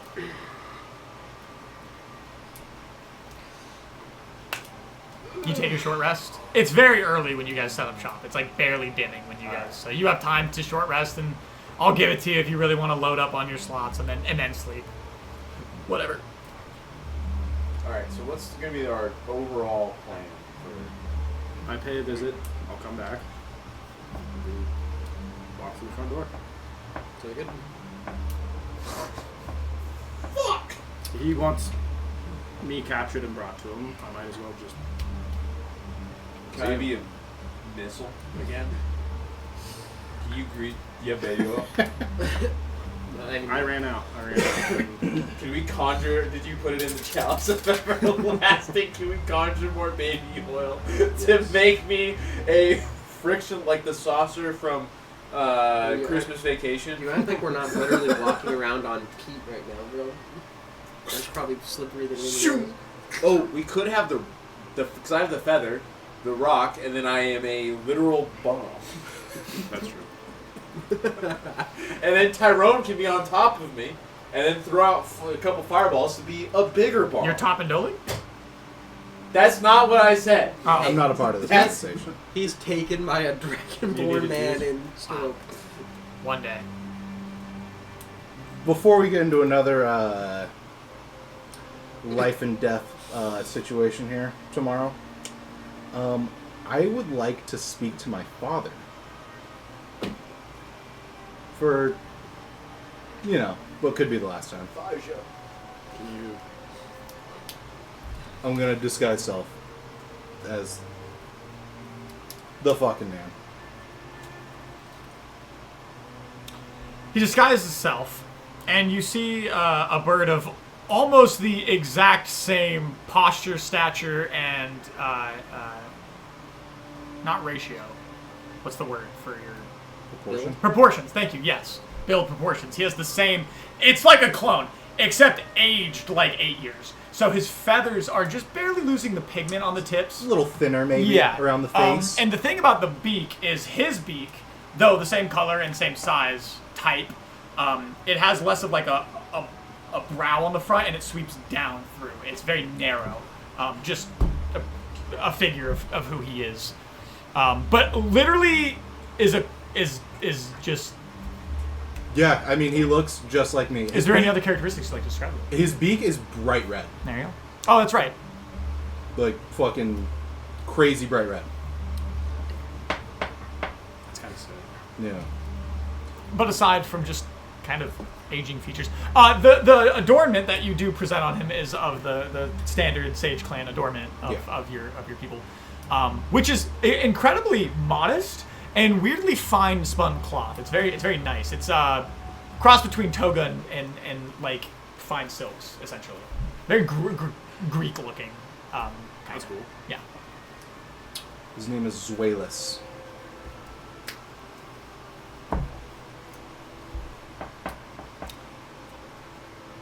The dream will land. And the dream takes the shape of We're just gonna be at home. the spires, the large chimney rocks that built the oasis. And you are on a shorter one that's a little bit farther away from the entrance. And he sits there across from you, not on a stump, but just on a boulder in a small tent, reading over some tomes, ancient. Who knows what they mean? And then he realizes he's reading what is a figment of your image. And he looks up and he takes a moment.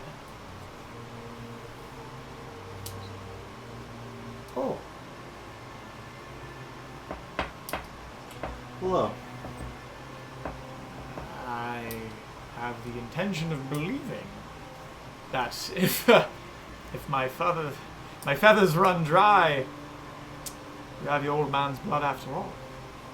I presume this message is to impart upon me that I may never have you return to the village. An impulse that I promise you I fought myself in my younger years before I met you. I know. Bluff. Yeah. How have you been, son? The world's crazy out here. Oh. It was before you left. Yeah. It's not that I don't want to come home. No, don't explain yourself to me. I'm not an elder of the tribe. We are sages through and through, and our place is where we belong. As she always says, let the winds ride free. Do not spend these precious moments we have for just a brief period together explaining your reason. I want to hear of you. I want to live through you. Jesus. The most wholesome father this entire campaign, I swear to God. Dude, my dad's the fucking man. We have a dead dad with daddy who ran away, abandonment issues. We have literally sold his son into slavery. I don't even know about Molnir's dad. I think that dude's dead, but... Yeah, Molnir, he literally died in my arms. Okay, so we got dead dad. Dead parents. Fucking abandoned abandoned then we parents. just And then have- Dolig is the living parent. His kids died. The complete opposite end of that. And then we have, hey son, I made you hot cocoa. Just sit down and stay home from school today, okay, buddy? Yeah, what's going on, man? How you I doing? just got you Spider-Man 2 for the Wii. Oh. Do you want to play today? You know, I'm really sorry, son, that you're going through some stuff. Let's just stay home and go. Tell me Let's that's go not fly- how he would respond. Let's go just fly a be, kite. Let's Oh, just- yeah. Let's be so Yeah. fucking for real right now. No, you're... You gave me a prompt. That is spot on. Yeah. So, This is kind of how I thought he would respond. So I'm not surprised. Perfect father, bro. please, tell me. We've How been- has the quest been? Oh my god. The threats to the world that existed that don't exist now because of me and my friends. It's so many things. So many things. I don't have as much wisdom to impart upon you as maybe I would have wished. My life, as you know, upon my return has been pretty secular. But my success has given me at least the knowledge to know that every imprint you make on this world, every person you meet, and every vile catastrophe you avoid, it's remembered. And if it wasn't for you, I'm sure that whatever they call these lands would be so far different than it is now. They have you to thank for that, even if they do not know your name. They know our name. We're the Broken Bottles. We. I'll fucking apparate the boys. Esteemed company. Yeah. Friends that kind of just came about. Men of the earth. Men I mean- of the land. You But- find friends in unexpected places, you know? Well, people. Agriculture and arts. Their hearts are usually pure. And if you're anything like me, you can pick them. You can. If they trust you, and I trust you, then they're good people. I got into the college. You did. Yeah. Peculiar choice. It's not a question of if. It was more so a question of your voluntary decision to do so. I had no idea you had interest in such a thing. When you had left, you were slightly sightless. And I mean that with no malicious intent, my son, but I understand. your direction was something you needed. And I see you now, my boy. You are no longer but a man. You soar upon the winds, I can tell. We do. All of us. How has the academy been? I don't know how much you know of the land out to the west in its current state. Only during my flight, what I've heard. Russia is a peculiar country that they call within this world. But I had heard things. People of great respect.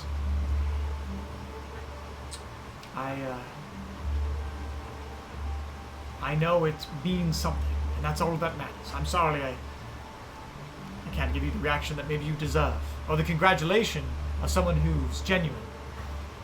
But I know if you're happy, I'm happy. I'm more so just asking because Rasha's has a lot going on right now. You speak of the rift to the west. Yeah. Our soldiers have intercepted more than one straggler Really? fleeing from the rift. Whew. Yeah, we have passed through Rasha earlier on. I mean, we were there when the rift opened and started. I see. Well, from what I can gather of our sages, we are under the impression that they mean us no specific harm. They are not aware of the gate. However, we do hear things, reports of disastrous scenes, the countryside in a waste. Our intention is to work alongside the college, essentially, to My lord. solve that issue. I see. But Rasha is also currently at war. I don't know if you are aware of that, but The squabbles of men are unfortunately as of my decree. I know your brother meant to head southwest, make for the Lake of Erigno, but aside from that, I have known nothing of the politics of the Western Front. when was the last time you spoke to my brother? Upon his departure, similar to you, my son. Okay. I've been in contact with him a time or two. Oh, that's revealing. Yeah. Good things, I hope. I mean, you know him just as much as I do. I'd like to think. I don't worry about him. I worry a little bit about the situation he's in. He went to the capital city and is participating in the war effort with them. A very intriguing intention. I do not question his maturity. He's always been one of the greatest of the sages even at his age. At least for his embarkment for what is true, but for him to ally with something so peculiar. It is not my flight quest. I only hope that what he is doing is for the betterment of the world. Similar to you. What are your intentions with this rift? This cannot be a safe endeavor. No, it's not going to be, but we have means of teleporting and traveling to a location that hopefully holds more information on how to solve the issue. Obviously, our scries have looked through what tomes and have traveled even to some of the clans within the realm. This is an event unlike anything we've seen. Yeah. Unfortunately, our predicament, as you know, is our duty is to keep in arm's length. Our wings will not flap for the allies of the West. I don't think they should. We intend to protect the home. Yeah, I think that you're doing the right thing by doing what you're doing. The divine work must carry on, even if it is burdenous. And he does chuckle. God, this guy's so fucking cool. Oh my god. Just the most random, like, grill dad ever. Dude, Go on. he's so fucking sick, though. Dude, him in his prime, though. Oh my god, dude. The power scaling him versus In his Raslin. fucking prime, In their apex. dude. He's just like, he's like, son, I made a pretty good prime rib yesterday. Yeah. It's like, Fuck, dude. Yeah, the stories that I could tell. If that's the case, make me just one consideration. I would never ask anything of you. But if it's your intention to never return. If it's your intention to never return. I didn't say that. I ask that the following moons you find the time to tell me these stories. Let me live vicariously through you. The world is such a big, beautiful place. Let me share with you one that is probably coming. And I snap those two out of the dream. And I say, the big guy. I've known him the longest of the four. Or the other three that I've shown you. In the very beginning of my journeys, I met him as a slave on the island of Tribeca. Out of my reach. Very far away. See.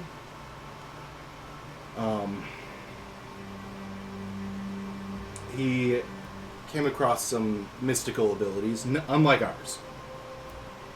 His are given to him from a patron that, I don't know. They have an interesting relationship. The mystic comes in all forms. He doesn't command the magic like we do. Ah. And his father found that out and disowned him and sold him into slavery because of that. We're in the Golden Mountains currently. I am familiar with the Gold. We are venturing back to his people, where he is not very welcome. I see. He has, he's got a bone to pick with his dad, so to say. I don't After envy that. him. After years of hard travel and being a slave and all that, that's the current adventure. But Well, I'm glad, no offense to your very kind-hearted ally, that it is him and not you. For if I was unable to call you both my son and my closest friend, there wouldn't be a gale of wind worth flying. yeah, I have met a lot of allies that have not been as fortunate as me, and it makes me more thankful every day. I obviously don't know his predicament, and I would never wager caution or even forgiveness in times of strife. Just know that familial bond isn't from what you're born, or the hatchery from which you come, the egg. No, it is, it's the winds that you decide to surf together. And I ask that you remind him, for you know, because you have found a new flock. And he does choke up a bit. And I'm saddened to see that there's a probability that you coast upon the winds of the land without me. But I'm happy to know that at least one of our bloodline will see it through. Do not forget that he is your friend as much as he is yours. You are his. Of course. And I'm sure you'll come out on top. Besides, even if an argument gets heated, I'm sure it won't be the most catastrophic of events.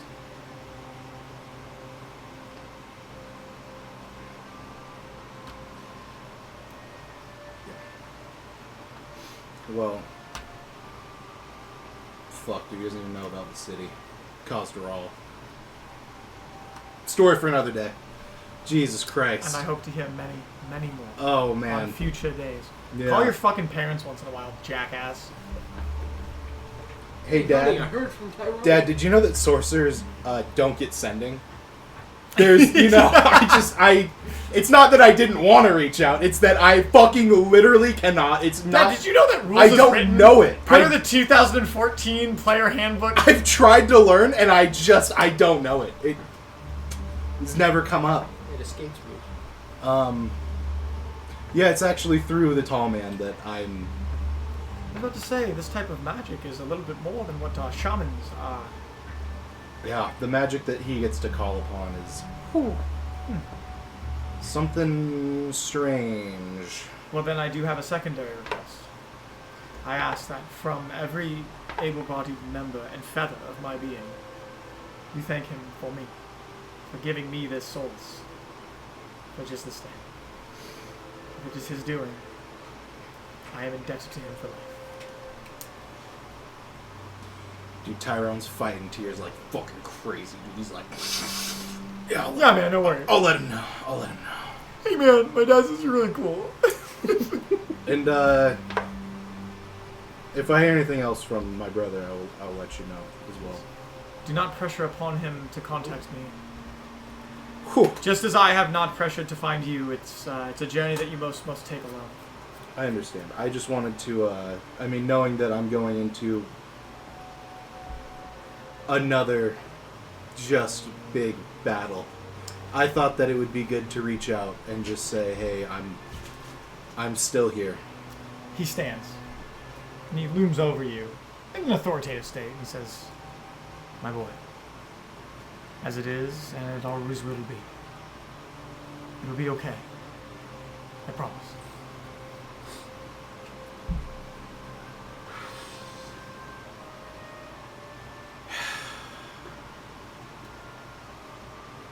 I hope one day that the world needs saving closer to home. And when it does, perhaps we will join arms as allies of the air realm, and you as an ally of this realm together. I would like that.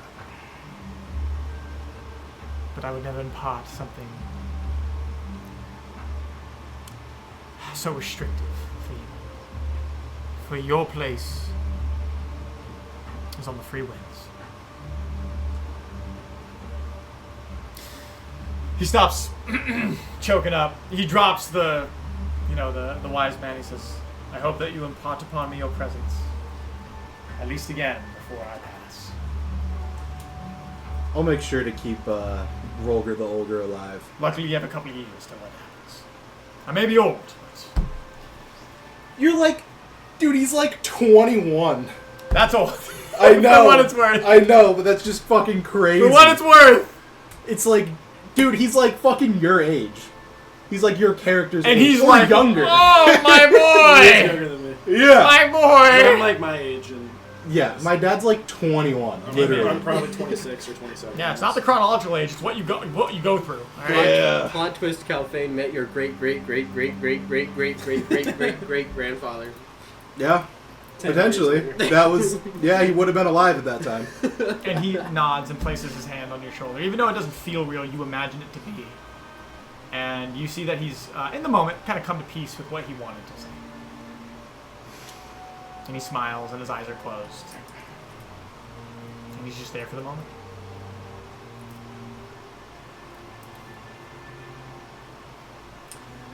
I don't think that I had anything else that I really wanted to address.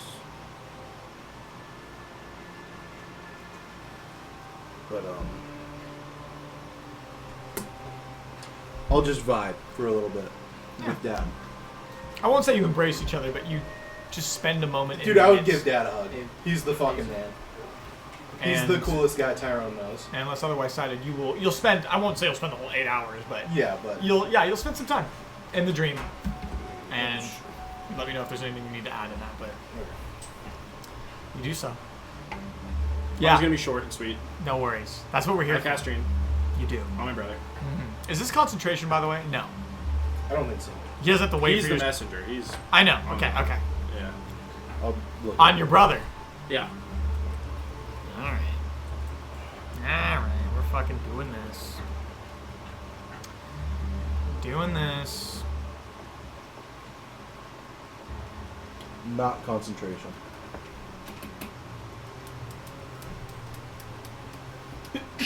Let's see. We're at the river where we fished every day. So we caught our breakfast and our lunch. Okay.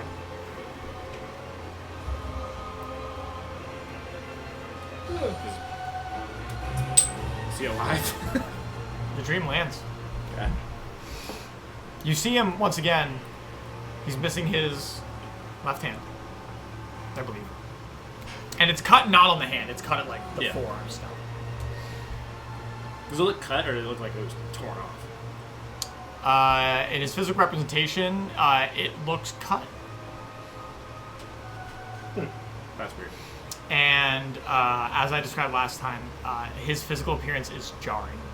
It's not like he looks like Gorm, but I mean, there's enough scar tissue on this man that his skin isn't even. It's bumpy. There's gouges, deep ravines into his skin. He's got shit going up his jugular. But he is like jocked, correct? Yeah, the dude is. Yeah. Aside from Gorm, I mean, if you're like looking at this from a term of stature, We're talking tears. he's probably the massive. biggest Goliath now alive Yeah. in terms of your tribe because you killed the biggest one. Yeah. Gorm was the largest of your kin, abnormally so, to the point where his mother died giving birth to him, and he was also an omen of death because of that. Yeah. Probably led to the reason why he had Sokosa so in his years, but that's not important. He was quite young.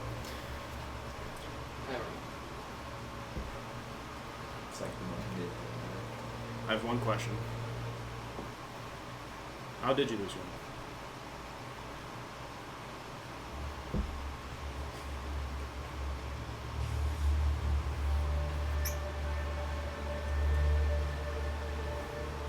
Rolger.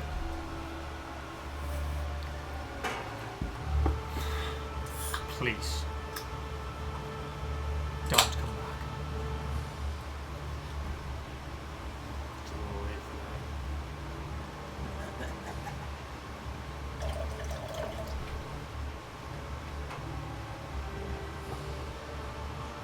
Please. that.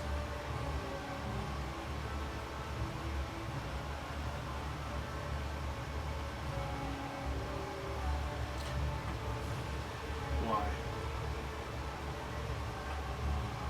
He doesn't speak. Roll me an insight check.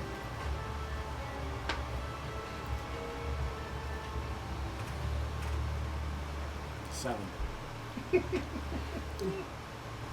can tell something's holding him back. But you can't tell what it is. You don't know what emotion it is. Anger, grief, rage, sadness, despair, longing, love. Could be any of them. But something's choking him up. Don't speak. I have.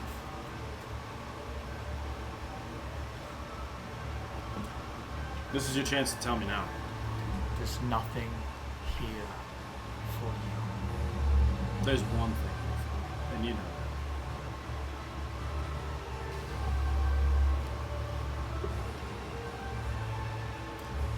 You know how many days that I've spent fighting for my life to get here? The sacrifices I've made? The blood I've spilled? This is the only thing I've ever wanted. After this, death doesn't bother me.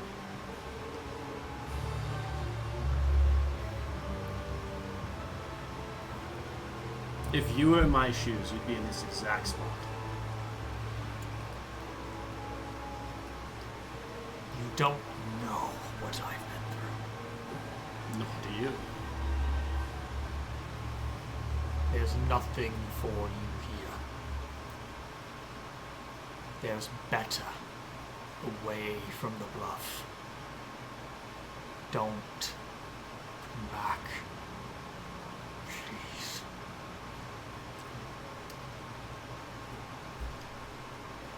I'll see you tomorrow. And His one last face- warning. I'm going to take what's mine. And it's all yours. His face isn't that of surprise. And before, you utter your final utterance, you just see him grit his teeth. Like hearing a great tragedy. Like someone receiving terrible news. And he sits in the river. and he buries his face into his one hand.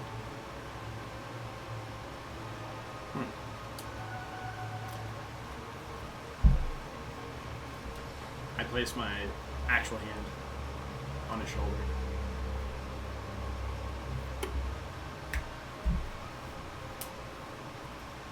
Okay.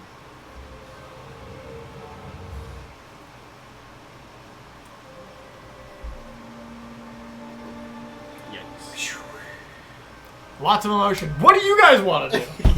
I've been having. Calvin's You want to dream your dead kids? What do you want to do? Like, Calvin's had the worst fucking month of his entire life, and that's saying something. Dude, This motherfucker is in the corner.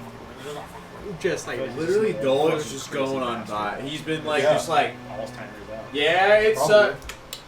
yeah, shit fucks. Listen, no, you're I like, will like deal he's with that in the when box. we get there. He doesn't even Deal have with that sight. later. He literally, no, he If takes he his back is, away from. we'll take it in stride. That's valid. He probably You needs know? it. No, he's literally just like, well, my kids died. But life's Anyway, alright. And we're- Calvin's like, It's like that one, I don't know what fucking movie it is, but he's like, yeah, I got divorced. I lost the kids. But I got the van, though. I think that's Ant-Man. Yeah, it's Ant-Man. Dude, he sent me that after I broke up with Rachel. I got the van, though. That's so funny. Yeah, I was like, at least you got Finley. So I'm like, No. you got the cat, dude. You got the You cat. got the cat. Does a anyone... rabbit. What?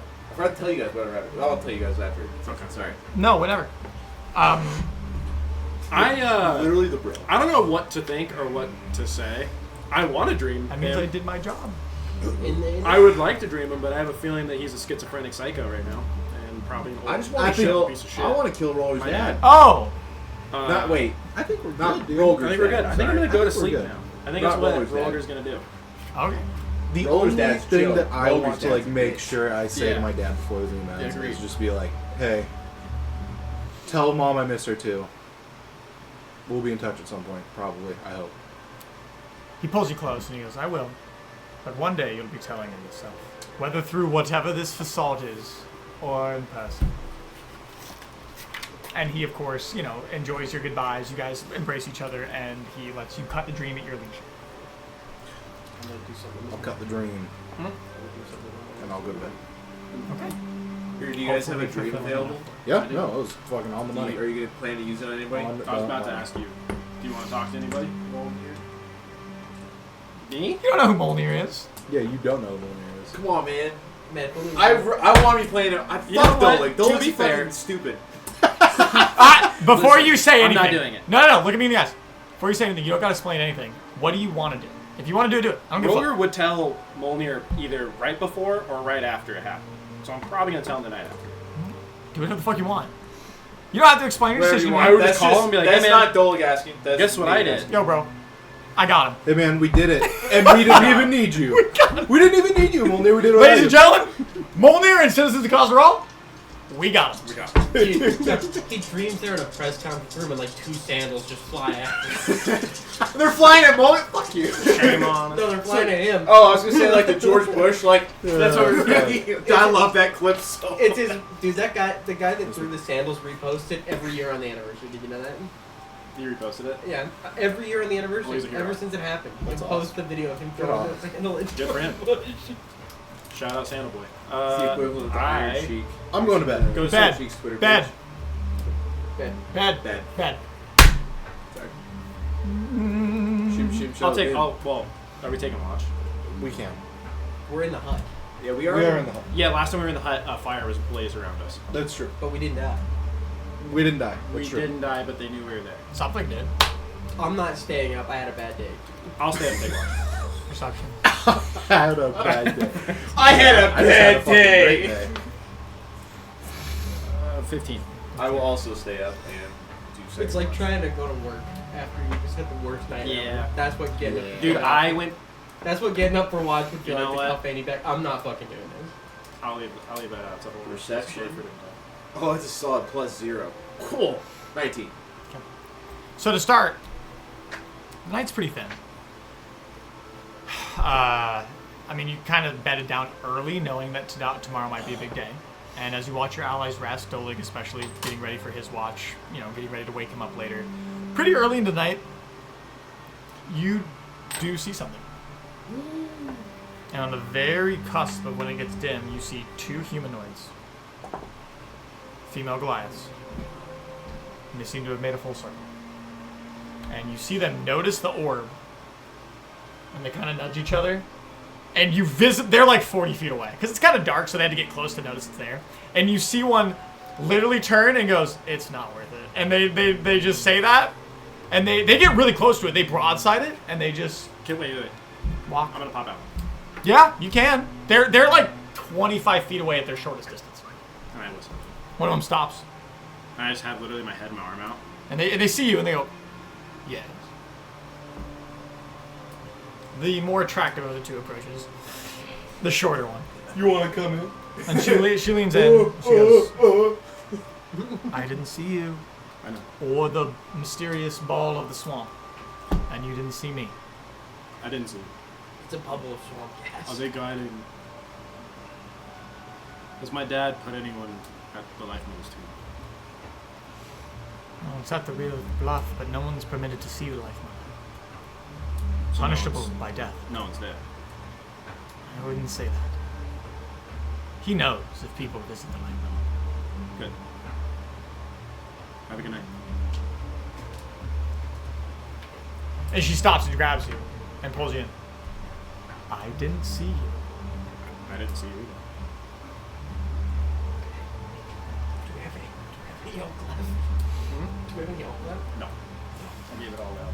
And then your rest is completely uneventful past that as the night rises. There's no wild game. There's no. I just wake him up. Go to bed. And as Dolig awakens, Yes. you're in the early morning now.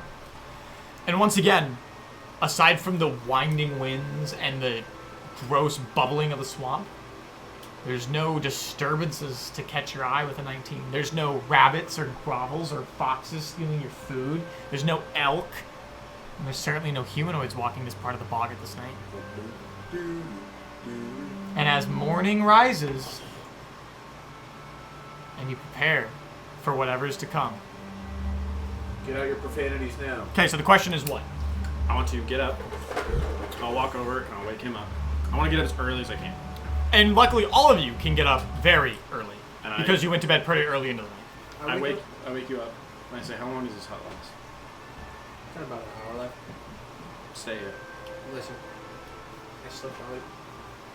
I need to make this. I need to make me worth something. I'm gonna try to make you a fucking miracle. You'll see. A miracle? You'll see. Okay, I'll be back.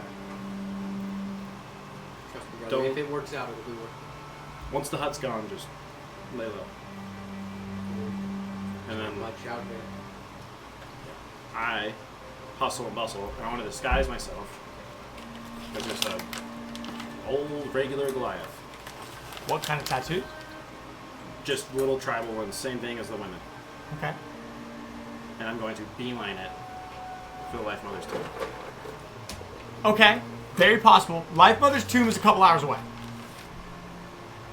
How far left do we have to travel to get to the tomb? To the tribe, couple hours. And how far is the Life Mother's tomb? 40 minutes past it. It's almost in the village itself. Okay. Scratch what I just It's fucking on the said. back end. It's not like in the city, but it's like if Northtown Mall, or sorry, if Downtown Mall was Downtown Mall, the Life Mother's like resting place on the mountainside of the bluff is Riverfront Park. Oh, okay. So it's like completely adjacent to the village and connected, but Okay. in it. Yeah. So you'd Right. have to travel to the village essentially, and the village is a couple hours away. I lean over and I say, forget everything I just fucking said, we'll get a little closer, and then I gotta do something. Yeah, I gotta do something now. So is that okay? That's, yeah. You got the D100, baby. Yeah. Right there. It's D100 time?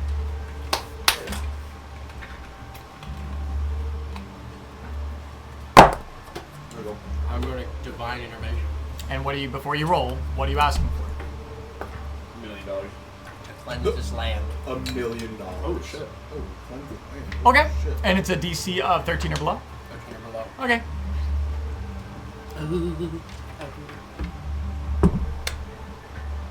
Oh, that was almost a 4. If it didn't hit that clip, it probably would Yeah, it would have been 92.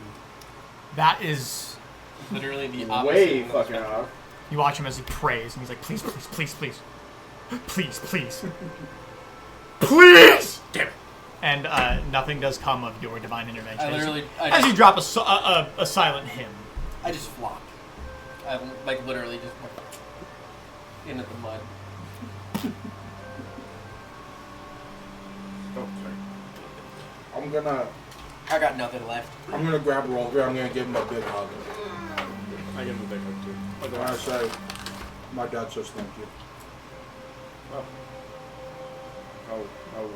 How was that? Good. He knows that I'm supposed to come back, but understands. That you're not. And Never say never. It's clear to you that if there was one person in all of eternity that knew your thought process, that knew why you were choosing what Oh, you were doing, 100%. if there was that. one, it's Dude, that it is you that. are living his dream. You are doing what he wanted to do, but honor and Dude, loyalty. there's a reason I call dad, not mom. Just saying. You are doing what he wanted to, but his loyalty and determination was just you're here. He was like right there, and so he's like, "Fuck! All right, whatever, fine." So just so you know, like you have that understanding. Of, Yeah. That's his response. He gets it. He's super jealous, by the way. Yeah. He's super jealous. He's But like, I told him that we could talk because of you, and he wanted to say thank you. Yeah, anytime. If we're alive. I told him I'd keep you alive, so. I hope so. We venture. if you'd like. Yeah. We'll go carefully. I slowly pick myself up out of the pod. Stop. Yeah. Stealth? Stealth checks. You will still roll an advantage because it is based on sight. Hell yeah. Based on Oh, sight. disadvantage. Yeah, Fuck. Because you're just trying to stay out of sight, not be unheard. You're at this moment. 2 19s plus 2, 21. Well, I guess it didn't matter. 21. Roll 13 D&D, folks. The second I roll. rolled a natural 20. Sorry. It's not even level 13 D&D. It's pretty good. I heard a I 19. rolled pretty high. 19 plus 2. 20. Oh, so 21. 13. 21. 20. 13. My first roll was a nat 20. So- When he said 6 or 7, you literally went. Yeah, Like, sleeper that's- cell activated. That's the only 21. reason I laughed. It wasn't that 6 Literally, 7 he was like, yeah, it's like 6 or 7, and immediately looked at Ben like, Divided by 5. yeah, he literally like. Really? Terrible average. And I wasn't even looking at him. It was just out the corner of my eye. So as you continue, God damn it. oh wow, that is And really then Amy was like, 6 7. I was gonna say 9 11. Brady. Yeah. It's only gonna get worse. I'm so sorry. You should have saw when I was doing his climax. Beyond what you can even imagine. This stuff's really important. Yeah. Okay. Yeah. So I've been Rolger for 3 years. only 3 years. almost. The anniversary's next week. I'm sorry, buddy. Your retirement's next week. A cop on the job. You're not making it. So anyway. Literally might not have been Rolger. Except for you lawyered up. That's what matters. You lawyered up. No, the reason that you're still roller is because Rolger Your wife. is my wife for one, and because my closest friend that I've known for 12 years wouldn't shut the fuck up and leave me alone, and literally was calling me and texting me for 4 days like, actually, according to rules as written, this is not how. Yeah, he lawyered up, dude. I literally was like going through the text. I'm like, He in a lost court it. case from. And then I literally went, according to section 4 of the binary of 2 of the rules as written, I'm in the right. And he was like, It's not my fault. Oh. The judge was skewed. He lost the case and then filed an appeal. That's what happened. and then the appeal got declined, and then he went to the addendum court, and they were also like, you're stupid. And then the case got thrown out. And then he went to another judge, and they literally went, dude, we'll throw it out if you stop showing up. Please, we'll drop the fucking parking ticket. Just stop making us use taxpayers' money to fight this, please. We are fucking begging you. I should have taken it to like actual real court. Yeah. That would have been so. You're doing Judy. what? Engraved indifference. I was gonna say, you're fucking. You're on Judge Judy suing your DM for emotional He distress. didn't let me have fun. You killed my character. He nerfed me. This is how he nerfed me. So,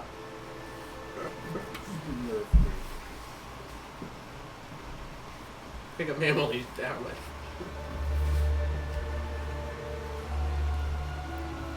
You begin your morning. The first 15 minutes feel like an hour. Not because you're going into war to avenge your friend Molning. Not because you're fighting the Underdark forces to go to Calphane's home. And not because you're traversing the reality to help Tyrone close the rift. You're coming home. Something that should fill anyone with joy. A child, a father, a warrior, a soldier. This should be the sanctity of what makes it worth it. And instead, your what makes it worth it are your allies. That's all you've ever had. They're the only people who believe in you. And though the original cast who broke you of chains isn't fully with you, the two are with you in spirit, and the other two have made what they can of an attempt to be your brother.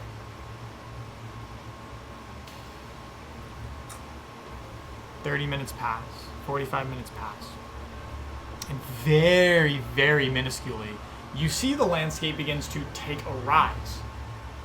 And you see that the puddles and the ponds and the lakes of the bog recede. You're at the steps. You guys aren't on a mountain cliff. It's not a huge elevation change, but you are built on a prairie bluff. It is a, it's a plateau. It's where it's where your dad had everyone settle. I'll stop this before we get to the plateau. Sure. You get to the steps. And there's a couple effigies that you see on the way. And you know that the tribe is quite sporadically spaced out. So you know within an hour, you'll probably be seeing residents. Because even though there's like a village, and essentially like there's an outskirts, right? And How there's long people. would it take me from here to get to her? Hour 40. Hour and a half. Then how long from here to get to the tribe? 45 to an hour. I feel like this is a good stopping point. Oh, dude, you're the guy. I'll stop the group. What's up? This is where I depart for a minute. You just want us to stay here? I'll be back. Alright, we'll hold down for it. And I fucking sky south and I beeline it. Can I look for like a good little hidey hole to wait out? There's not a lot. Roll me a perception check. Not 20, not 20, not 20, not 20. 19. Because the elevation is rising slightly, you can put your back against what is essentially a very steep hill. It's not a cliff face, but it's pretty close. It's like a 45-degree incline. It's pretty steep. As it rises to the bluff. Steep enough that someone couldn't walk down it, essentially. So you kind of back yourself into it, and you look around, and you see effigies, but you don't see any traffic. And for now, there's not a lot of foliage. You're going into a flat plateau. It's the best you can do. I'll do that. Better than nothing at all. Yeah.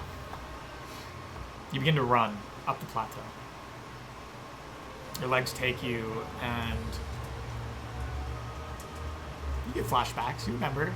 The entrance isn't dedicated. It's not like a road, right? It's kind of like the mouth of a river is how the plateau is situated. So it's really wide at the bottom. And yeah, and as it goes up, it takes just a very slight curve. And then as soon as it hits the top, it immediately opens all the way to the plateau, right? So it's not like a road. It's a river feeding into a lake. Exactly. Yeah. And so you go up this very minute taper, but it is a taper, and you follow the incline, and it takes you for a little bit of a roundabout.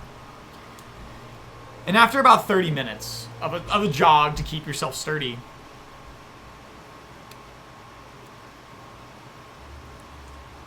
you see it on the horizon.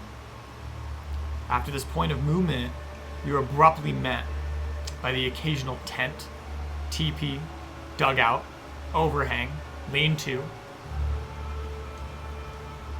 And the elevation continues to slightly over time begin to rise as you finally ascend onto the top of the bluff. Before you on the horizon, the village. In its entirety. It's within view just from this stance. Because it's not wide enough to take up the horizon. It's just far enough in.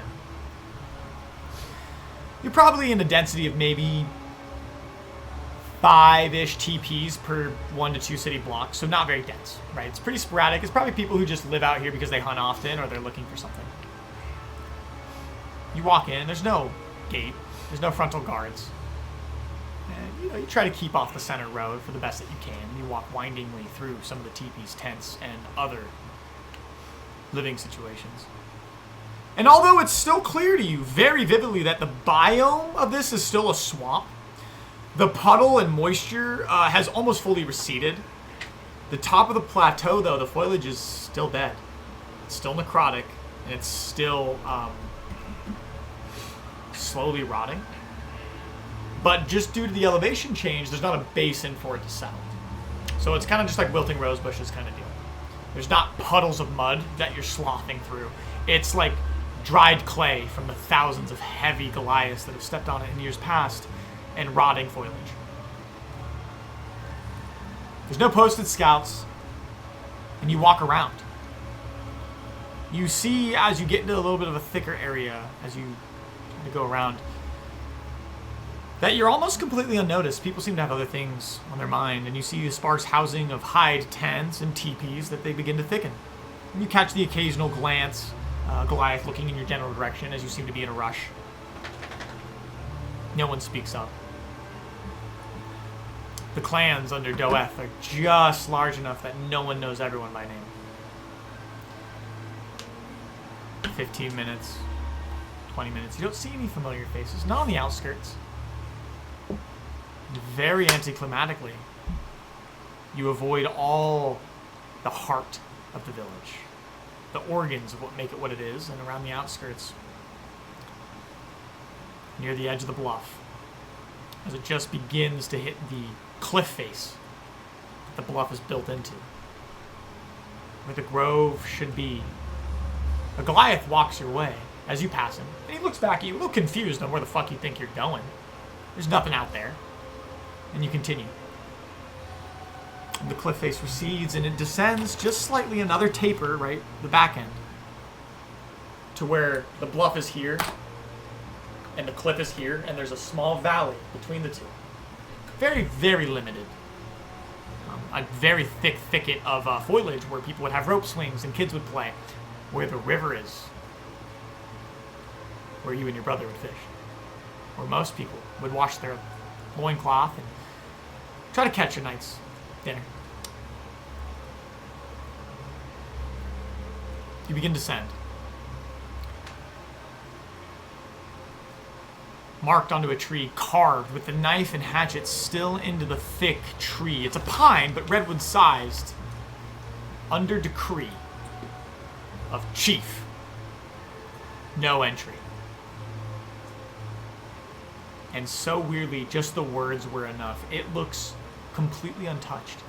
The wilting of the trees is still present. But the footsteps have not been enough to peat away and beat away the foliage. Do you continue? Is there anyone out there? One perception check.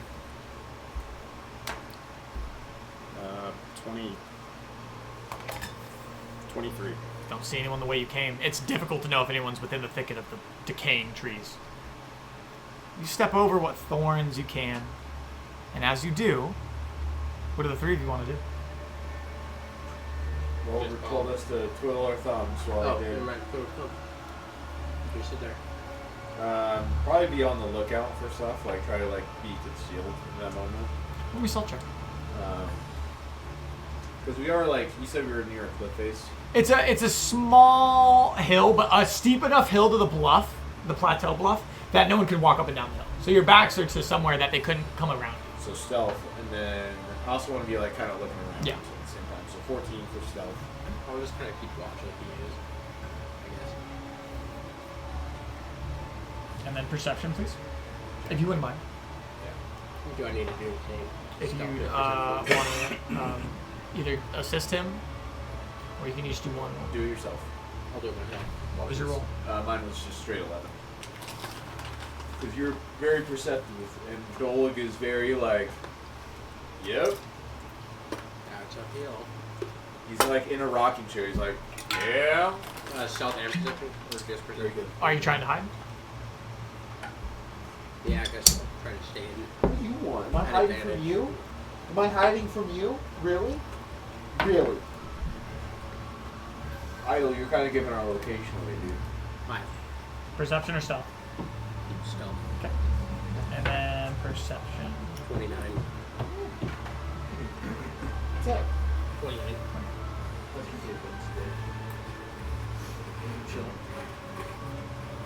Okay. Good to know. So you would like to... doing? They're just keeping a lookout. Oh, And trying to recede and be stealthy into the cliff face. Would you like to join them? Sure. Roll me a stealth check. Okay. I'm so stealthy. You can't do much with That's 20, that's 20, that's 20, that's 20. 19. Total? Nice! Yeah. That's one away. I know. That's one this.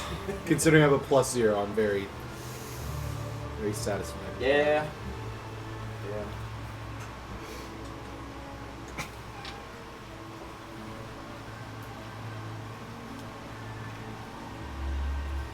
You make your way into the grove.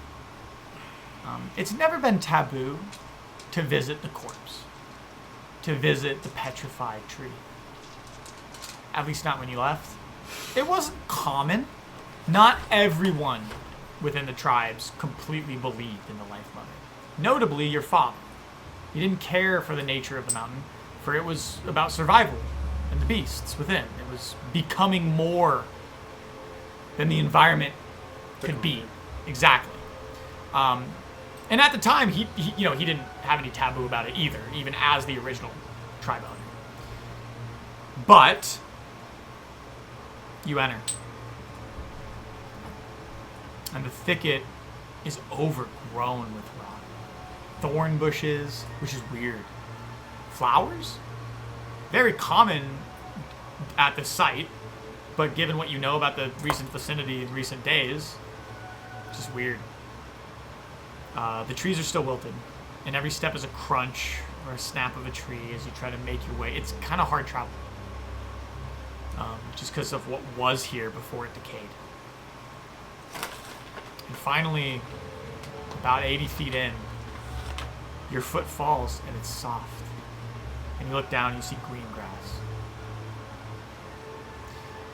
You clear away what you can, and in about a 45-degree circle, no more, yellow, brown, and just the tinge of green shrubbery remains, backed up against the singular, curled, sleeping tree, as they called it, of her. The myths still believing that it's not even true, right? It was more of a superstition for your people, but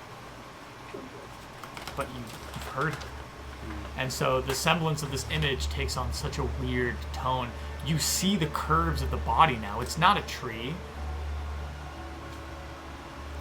Someone laid here, and the mountain took them. They became a part of it. I go and take the knee, both knees, and I just sit in front of her. The grass is slightly dry. Your knees touch it, but it has a little bit of a pillow cush. The soil beneath it, it struggles to survive, but it is. I take both my hands, and I just start digging a hole in front of me. The soil offers no resistance. And I take my trophy bag, and I place it in the hole. Oh, shit. And I bury it.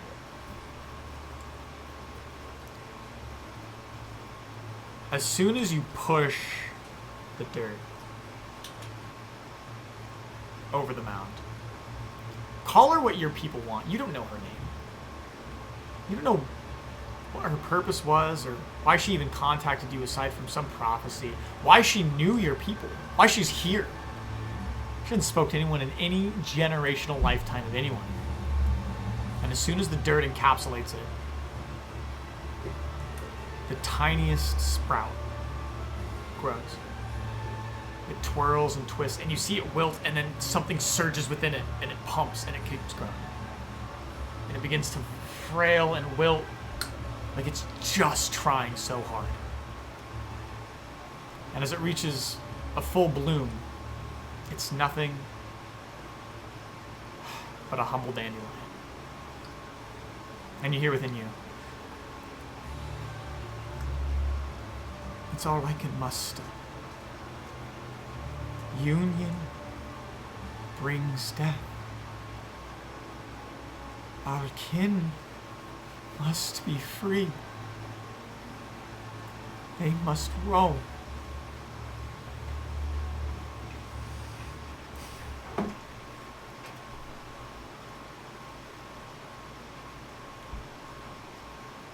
It's a dandelion. It's a singular dandelion. And as you do, it fades immediately. It was almost wilted at its full growth.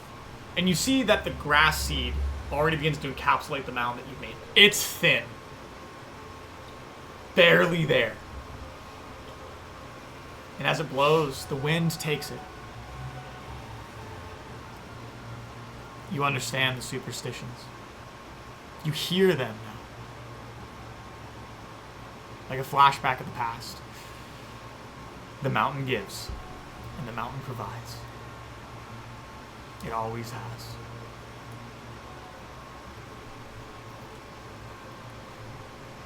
I get up. I don't even say it. I get up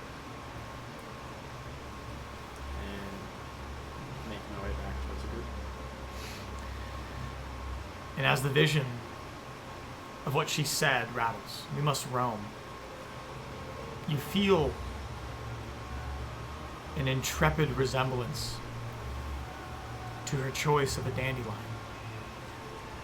The seed must spread, or the flower will wilt in place.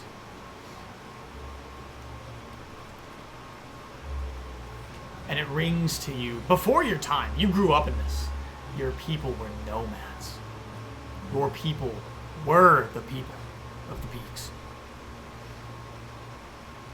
The rest is for yours to interpret.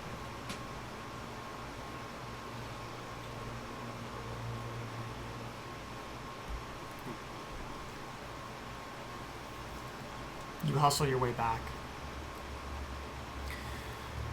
And as you re-enter the city,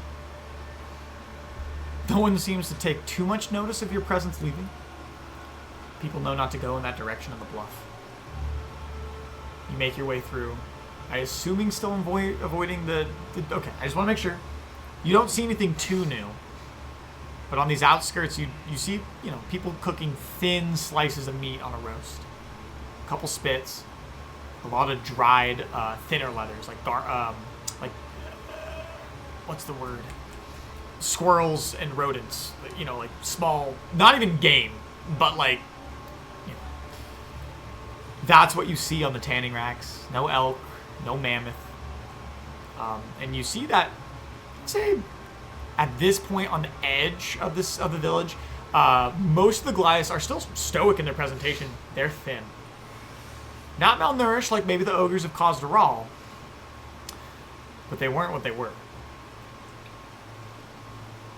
And after about 2 hours total, there and back, no one asking you a question, people too scared to question, someone running through with haste, you begin to descent the bluff again. And as you do, you actually pass by a hunter coming in. You don't recognize them. They don't have a tattoo thing that they do. And they look you up and down and they go, hope you have better luck than us. And they travel up the bluff. And soon you return to the bottom.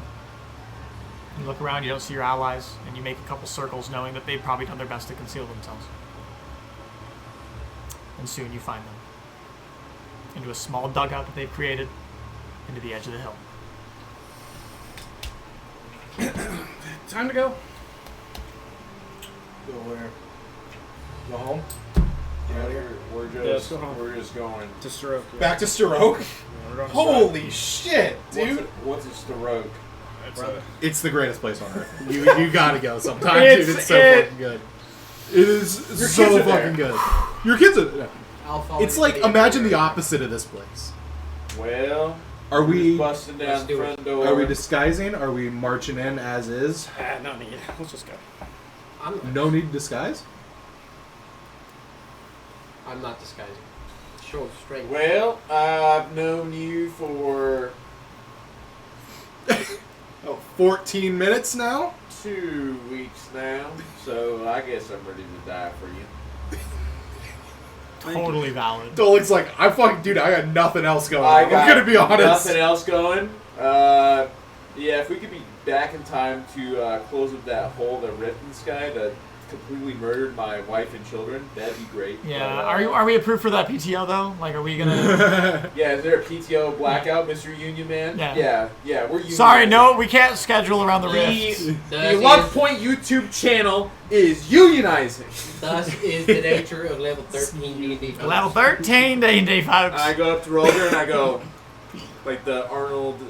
Was it Alien You vs. son Predator? of a bitch. You son of a bitch. And we go like. Oh yeah, bicep flex. Yeah. Although The movie Loriendell. the movie Loriendell. Nope, don't want to watch that. Is it a biopic? The autobiography. Roger, It's I'm like, I'm misunderstood. like this concerned that I am going to look like dinner to these people. Probably they're hungry. You are dinner. I was gonna roast you. You know what? I was gonna This is roast what we you. I don't think they're gonna fuck with us. I don't. Nope. I dropped my disguise. Alright. Mark dropped it fucking hell.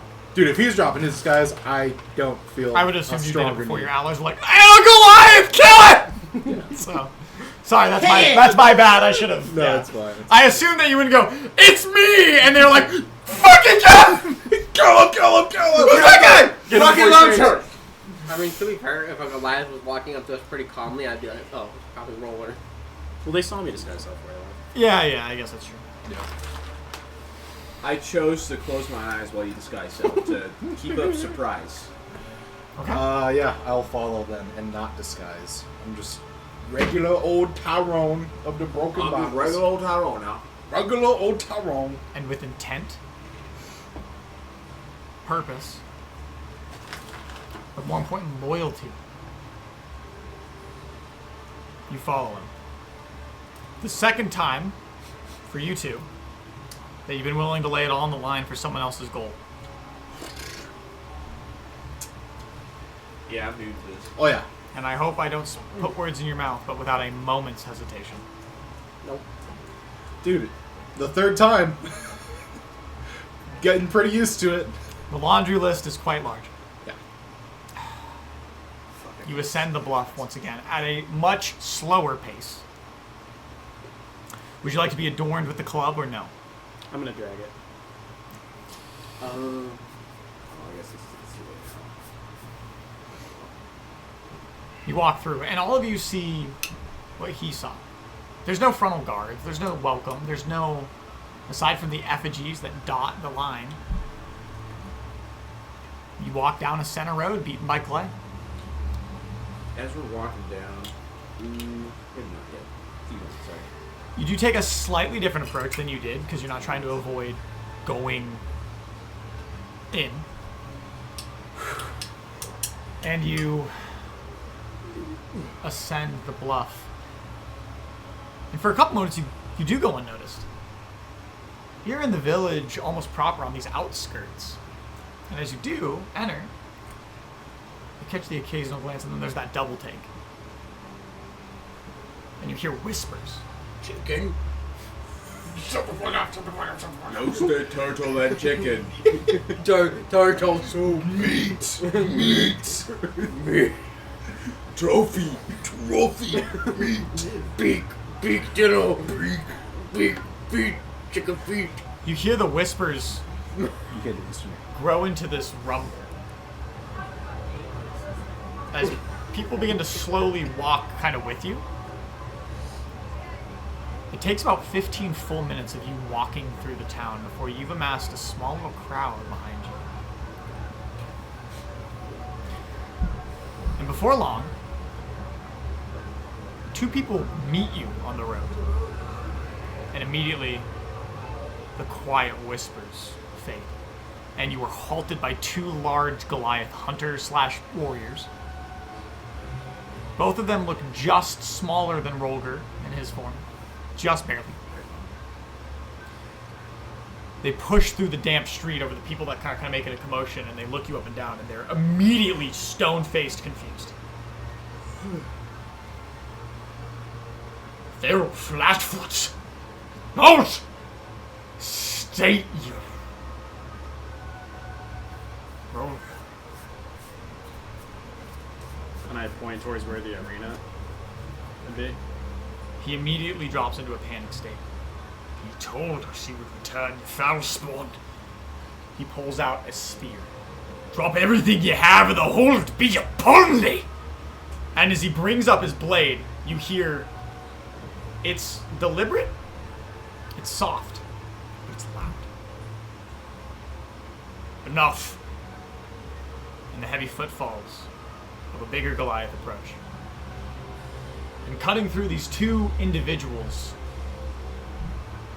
for the first time you guys have seen him, is a man that looks strikingly like Rolger. Their features and the proportions of their face are identical, however his are wider as his just slightly larger stature than Rolger. He's missing his left hand, cut off the half at the joint. His beard is weirdly trimmed. I forgot to mention this in your dream, I'm sorry. Weirdly, even for how you know him, but how for other Goliaths have worn their adornments, it's trimmed about half length and it's beaded into a bowl. So it's like wrapped into a sock bun, like at the bottom. So it's like very tight. Think of Kratos if it was half length, kind of deal. It's very tight, half like that way.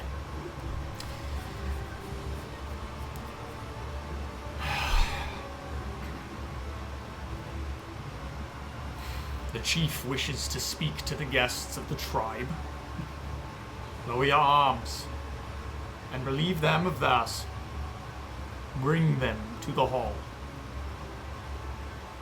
And seeing him in person for the first time in a long time, and for the first time for the rest of you, his presence is demanding and commanding. He has no intention of asserting authority. No one speaks. His skin is uneven, has the considerable scar tissue, as you saw in a dream, but the rest of you see, has changed the shape of the profile. His silhouette is bumpy. The loincloth, his side strand, like bulges out as his like sternum's like malformed. His bones have been broken and healed in weird ways. Several gouges and slashes are visible. His face is stone. It's unwavering of a singular hint of emotion. Roll me an insight.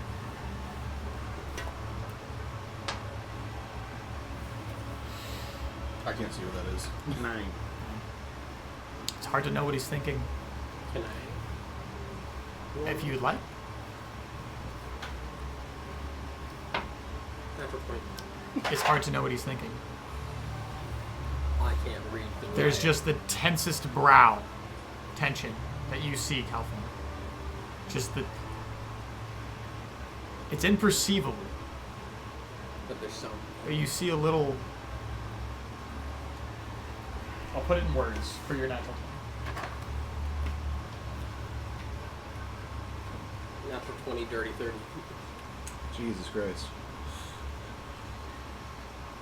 I feel like 30 is like the highest we've rolled so far, right? Have we had higher than that on a check? On an ability check? Yeah. Probably. It's up there.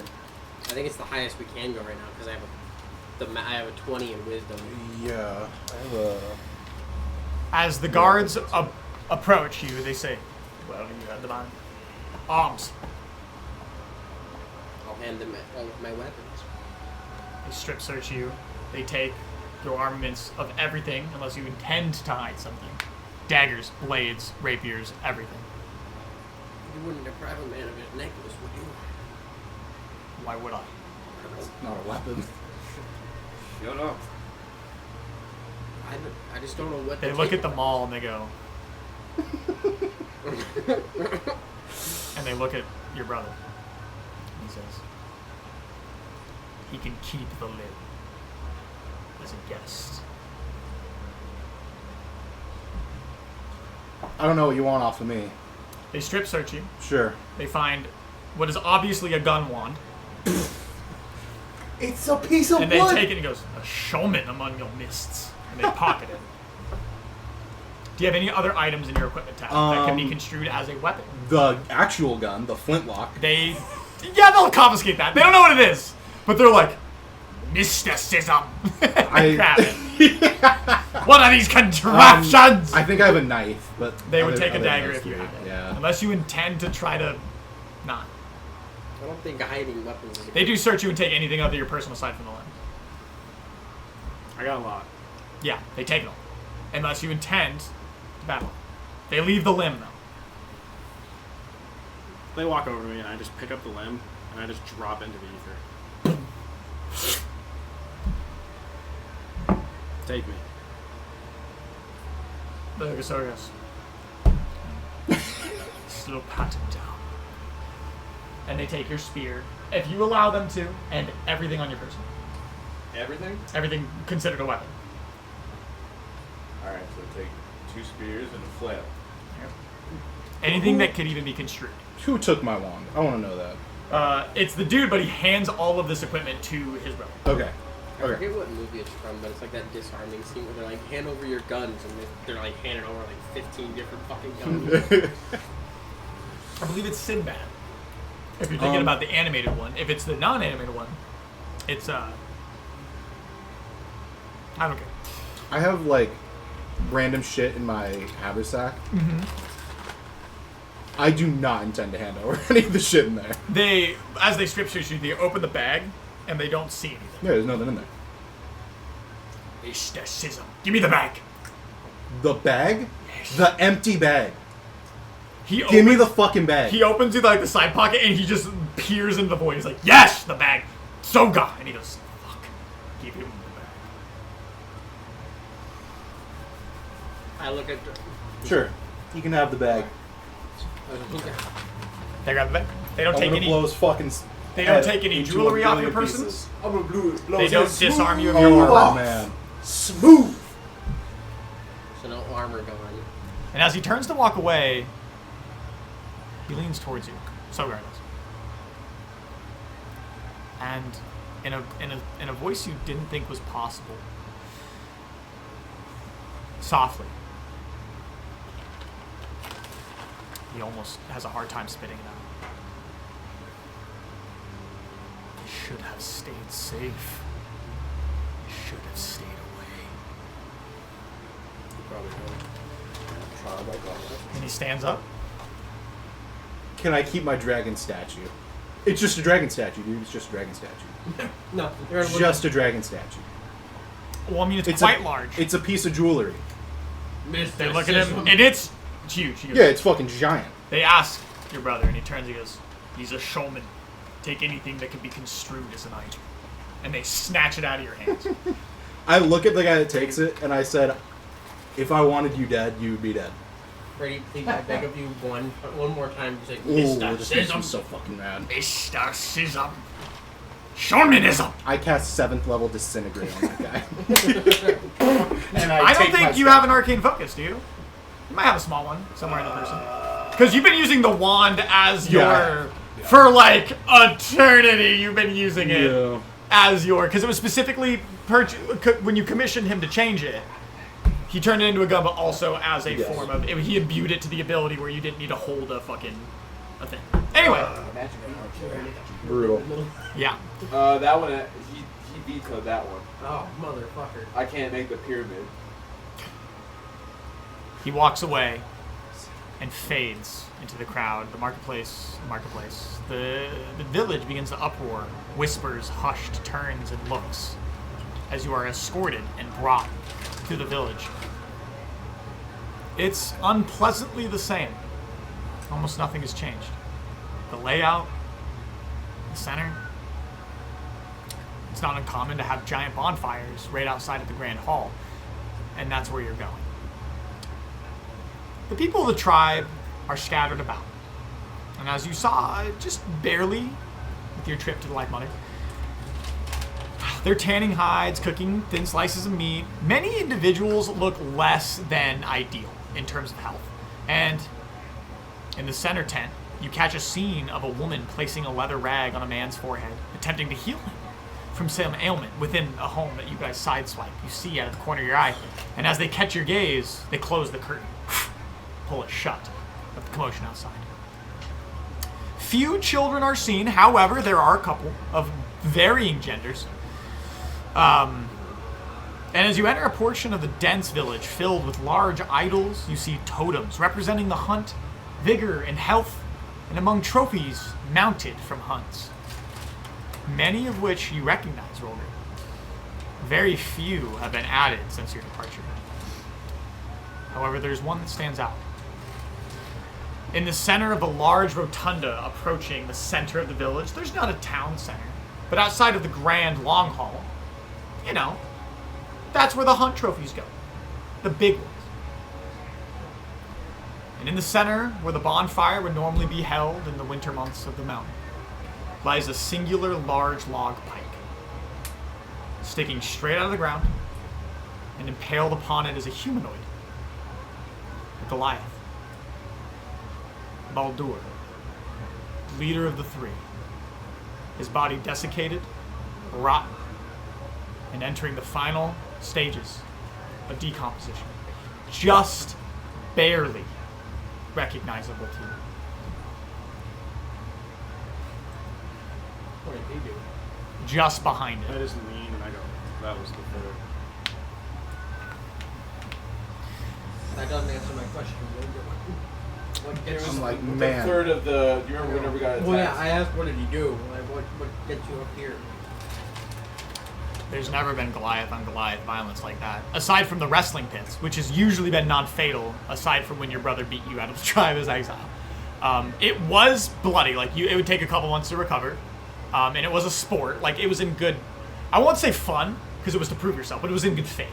So you would beat someone until they're unconscious. But you never hammer fist them to death. There was no Goliath overkill. There was no on-race So violence. it's boxing, like.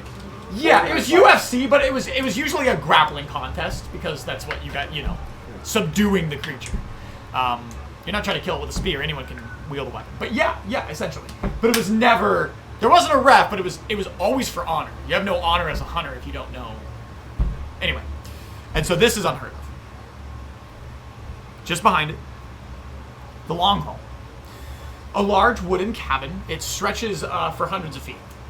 Stoic in appearance, and clearly a structure built to test time. It seems that it's been upkept since your departure, but is the same in every way. A giant wooden door faceted with small, albeit primitive, riveted steel pins. Clearly built to test time, the large wooden structure is lined with torches as the entrance. The doors are already open.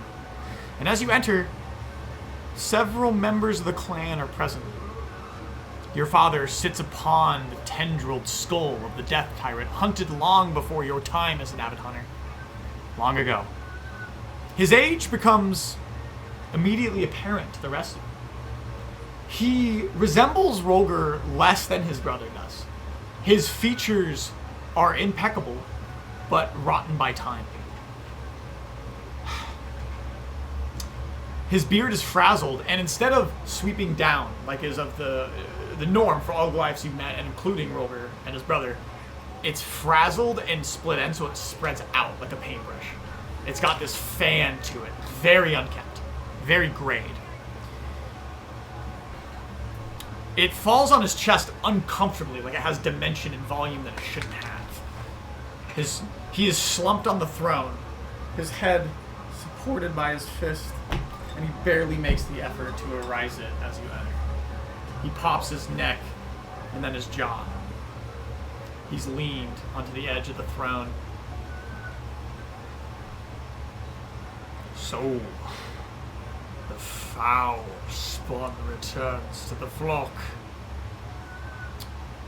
And with him he brings flatfoots from the lands beneath. Courageous for any man not of giant kin. You come here. Just your image sullies the name of your mother. She was every... And Sogar cuts him off, standing to his flank. You see him take a step forward. And as he cuts him off, your father stands. Chief, wouldn't it be beneficial if we... And he's cut off again as your father strikes him, meaty and heavy on the face. Blood begins to trail off, and you see that the point where he hit him seems to be a pretty reoccurring point. His jaw and his cheekbone is flattened compared to the left side. As he's slugged, Doth speaks again. That tongue is not permitted in the long hall scourge. The silence is heavy as he retakes his seat. He leans back.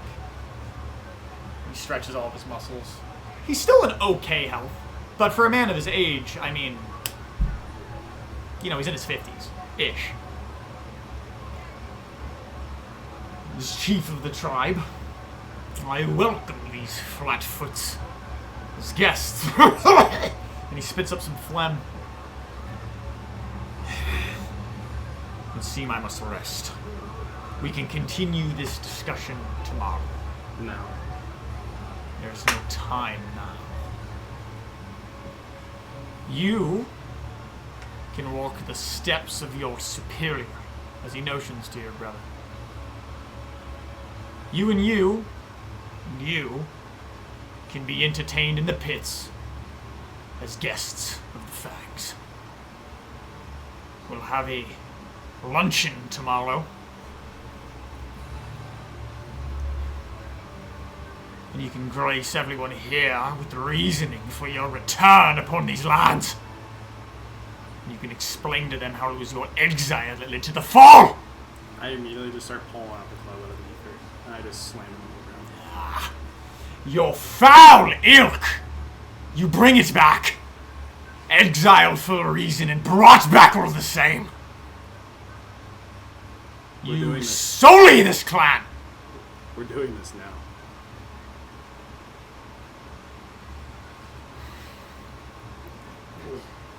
He stands up.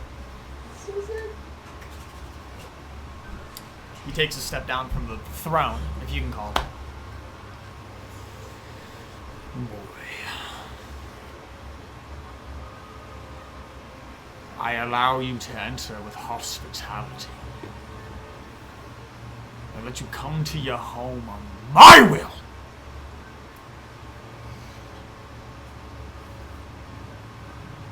Do what you want, but I will be here tomorrow.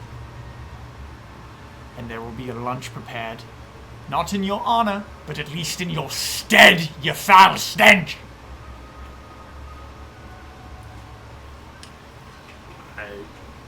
How far away am I from? He's about 8 feet. Singular stride.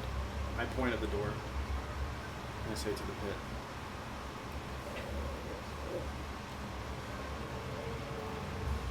Boy. You challenge the chief of the tribe to Yeah. the pit.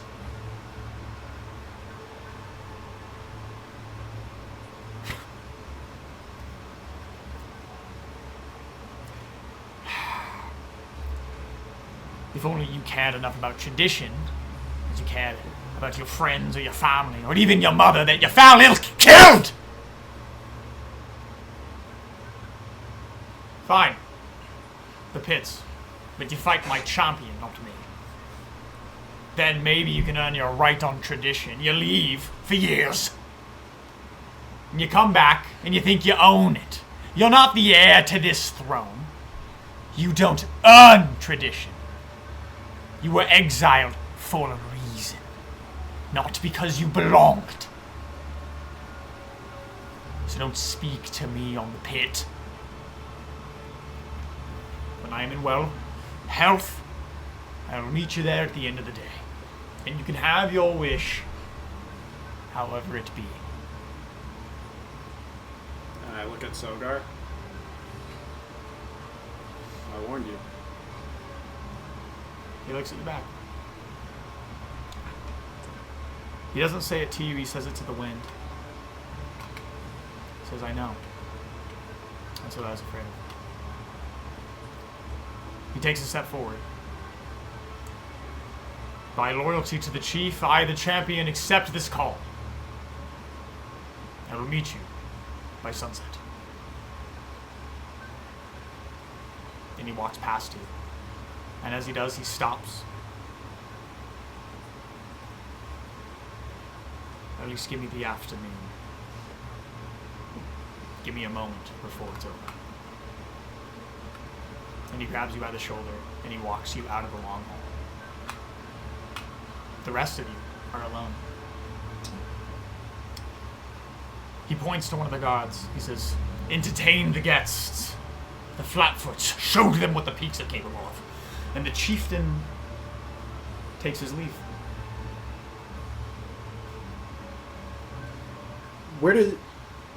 Does his brother still have my shit? Oh yeah, all your shit's gone. Okay. They're pooping on it. I want that stuff really badly. They have left and it is no longer visible. Well, You three are approached by a Goliath female. I cast Sending on Rolger as he's walking out, and I say, I want my shit back. You hear, "I want my shit." You'll get it tonight. I'm trying not to reveal that I am also magic because I don't want all my shit taken away. This, I feel like we look the part. I mean, I know I look the part enough. They didn't take. Yeah. yeah, you shouldn't be like. Yeah, but You're not gonna take my amulet, are you? yeah, you're Whatever. wearing a necklace. I have fucking guns. Yeah. Fair. I'll also, I guess, I wouldn't say jack shit. You're 100% right. Don't fucking say anything. Don't say nothing. whenever I'm alone, like if I get a moment where they're like if I can be like, hey, I need to take a shit. well, do you want to say that now or? Yeah, I'll be like, is there somewhere I can use the bathroom? The woman approaches and she points to a trough within the building. You see it dug into the crete of the soil, laden with bricks, and into like a giant hole. Nice. Appreciate it. What's the etiquette? Just stand there and do it? Etiquette. Maynard, what do you, how do you guys use it? That's what he's asking. My name is Sabina. I am the leader of the Hakleo. Finish your business, and I will at least show you some form of Goliath hospitality. I go over to the hole Sure. and take a leak, not the look. Are you just gonna show us all your trophies? That's what the other one did. No. Okay. What else do you do? She turns and waits for him. Good question. It's like the third Goliath I've seen. How long has it been since you guys had Outsiders? She doesn't respond. I sit there for a minute, shaking it. It's a very tepid stream. The carrot. a little thunder comes with the rain, you know what I mean? Yeah. Did the carpet match the drapes? Pure white? Yeah, probably. And then I come over. Thank you. Alright. We're all here now. Good. She shuffles you in front of her. At your leisure. And she walks you out of the long hall. As you enter the tribe, or you enter the center, you see Rolger's gone. His brother is gone with him. Is there... What languages do you all speak? I guess. That's something that I would probably know about them, right? That you would know about them? Yeah. Like... These What? two. Oh, what they speak. What? Yeah. Oh. I feel like Oh, I speak. it's I come speak up a lot of times. Common and goblin. I don't speak nothing much. Wait, what? Common and goblin. Goblin? Is that what you said? Yeah. Well, Oh, that's fucking well, awesome.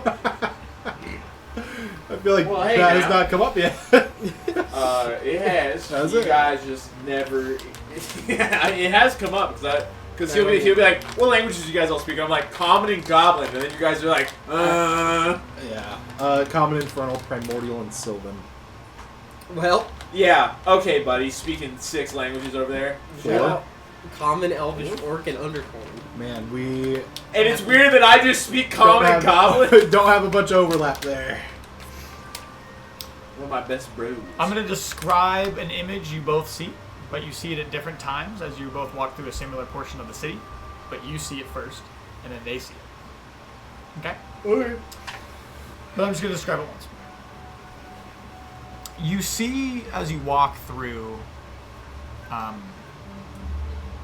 just on the outskirts of the circle, you escorted by your brother, and then you watch him hand off his bag of garments to another guard. They're not guards. Can I now reply to the message? I need title on myself. I can't cast message. I don't. It has a material component. Oh, And I don't. So that didn't happen. it didn't happen. Sorry. I should have known. But you know that their gear is in this bag. It goes to a guard, and he leaves supervision, as he intends to be free of all encumbrance during your guys' interaction. And as he does that, you find yourself in a little subset of the central area of the village, a pretty predominant area, and you see just near the pits as you're walking by them. The pits are 2 in 1. You've locked people up in some like wooden cages before for being rowdy, but they are what they are. It's the inverse of a pitcher's mound. It's a dirt slope that you cannot run out of unless you are fully bodied, is what I'm saying. Like, you cannot be distracted. It's very hard. It's like American Ninja Warrior doing the rope. That's the point. You're in it. You're in the pit. And they've been built in a way where even though they're soil, they're padded in and they're completely structured almost like concrete from the years of you guys building these. So basically 2 people enter, and the only, like, all someone would have to do is grab you by, like, the ankle and pull you, and you couldn't get out. It would be impossible. So until someone is victorious. But we'll get into that description of the full center in a minute. You see the pits. They're not anything special. They're dirt mounds, like, going to the ground. And right next to them are some wooden cages. And all of you see this as you both kind of ferried on the opposite side of it. You see the cages are all empty, except for one. You see one female Goliath in the cage. You recognize her, but this is how she looks. She is tattooed in circular patterns, spirals that spread throughout the body. The same as the Goliath you met in Oreburg. In where? Oreburg. She has stony growths and cysts growing from her body, and her pale hair is thin and frayed. She's quite elderly. You remember her very clearly. She was the Earth Caller. Again, not taboo to love the Life Mother, but one of the few people who believed her to be gospel. Spent every day at the Grove. She's locked up. Her name's Peregrine. She is, well, used to be the leader of the Atora clan. But you see this individual, this Goliath, locked up, and she has these, like, stone masses, which isn't uncommon for Goliaths in their old age to get cysts, get, hard parts of your body. Can I stop? And your brother stops with you. And I walk towards him. He doesn't speak. And he lets you. This happens before you arrive. Fair warning. I walk up to her. She looks up. She doesn't look beaten. She looks dirty. She looks soiled. She's sitting in her own excrement. Smells.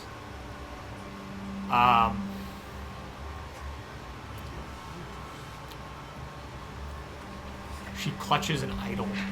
And you can see it's an idol she's made from what she could find within her cell. They've stripped her of any identity. She doesn't respond to you. She doesn't really recognize you in any meaningful way. I just tell her she's real. She spoke to me. You feel your brother's palm on your shoulder. Not pulling you away, but just a presence of, we gotta go.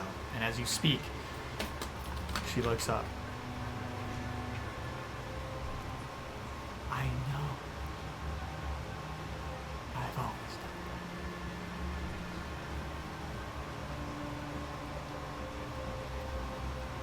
And he pulls you away from her cell. And you guys see this quickly after. And didn't pull away, or? No, just the woman in the cage. We'll get to you guys. You're brought through the village to a small tent. You enter the tent, and there's a Goliath couple in there. A man making essentially a bone broth, you know, the cheapest of the cheap food that could even be considered sustaining. He's boiling bone broth. And you just enter his tent.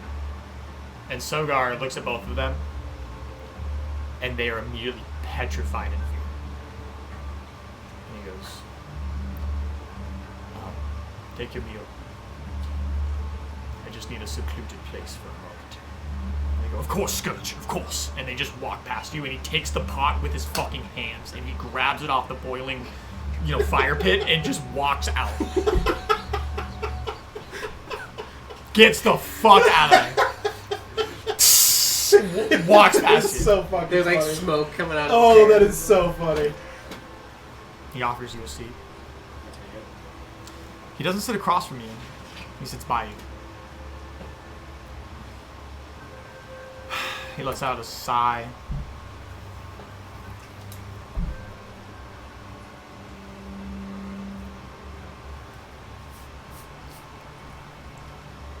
I had hoped for more.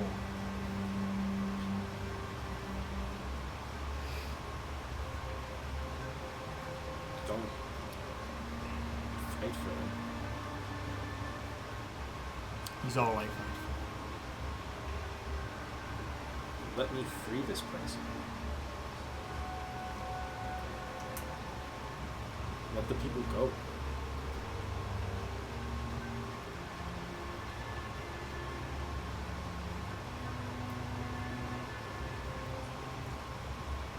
As with every instrument for the hunt, I'm just a tool. I've always been.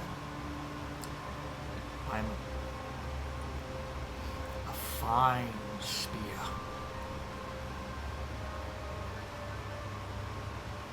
And I would give anything if this didn't have to happen. It doesn't. Not for me. For you.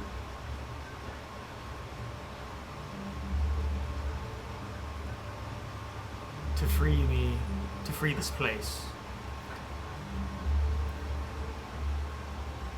There is no part of the peaks that forget.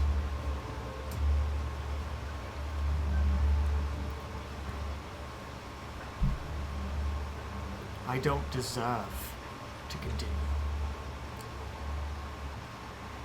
And tonight, unfortunately, my duty upholds. But I pray on everything that has flown between the peaks for the last decade, that you muster whatever courage you can to put me in the ground forever. For without me, the ogres are no more.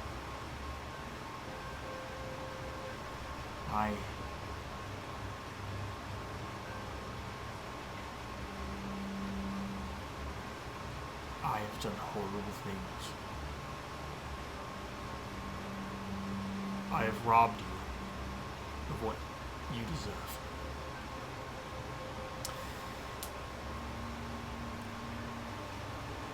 And I had hoped for every day.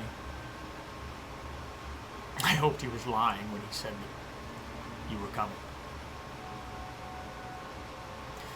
I hope that in some fairy tale, some folk tale of the Life Mother, or whatever powers control these mountains, whatever controls these swamps and twists our lands, I had hoped, which was not true, that you had found a way to live away from him.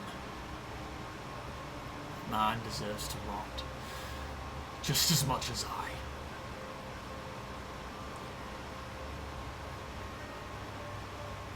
The lands are twisted because of her. Once he's turned to ash, we have a pretty good idea of what is Twisted Lands.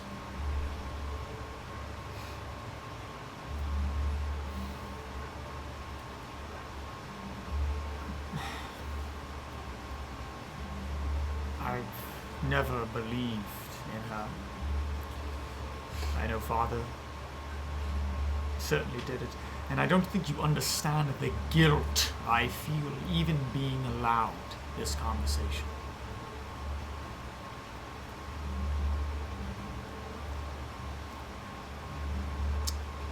But after you left, she spoke to us. Peregrine, on behalf of the mother. Peregrine was the woman in the cell.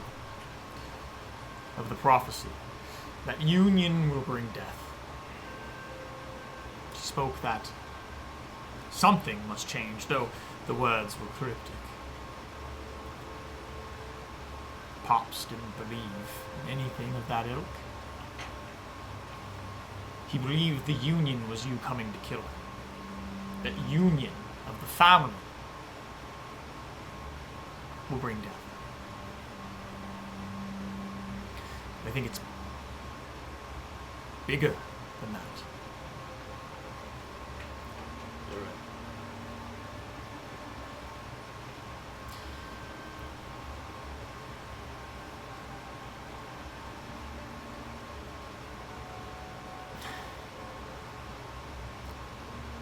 I would never ask for forgiveness, for I would, in 1,000 lifetimes, never be owed it. But if I could tell you, in a singular, isolated, fleeting moment, as a brother, I wish I drug him into the pit instead of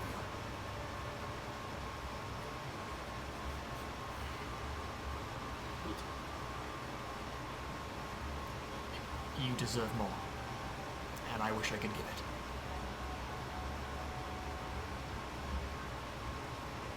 I don't even know what it is. His face is contorted. Not physical pain. Something beneath. You see him rub his stump.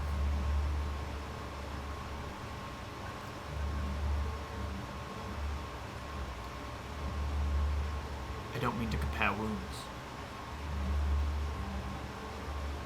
And I would never, ever insinuate that what has happened here was lesser than what happened to you, or greater. But that man is a fucking poison.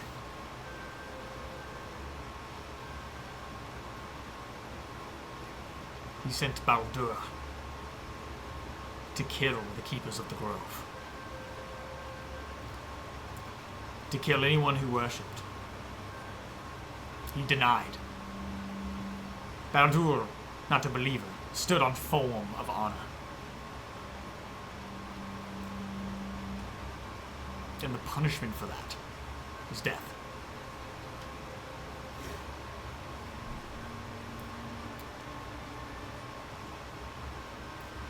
He doesn't know right from wrong. He doesn't know how to keep the families together. He only knows how to keep them beneath his thumb. Baldur was bloodthirsty. He was one of the three. But he wouldn't kill a Goliath unless necessary. Unless they were to bring torment to our families.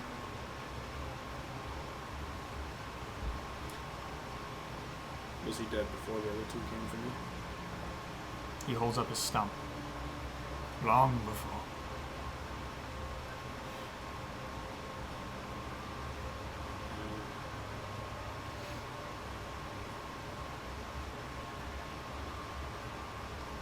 You killed I'm a tool. Like a rabid hound. The scourge, he calls me now. I don't live up to inherit chief.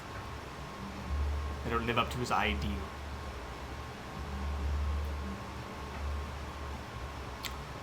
All of the torture, the years of modeling for nothing. To be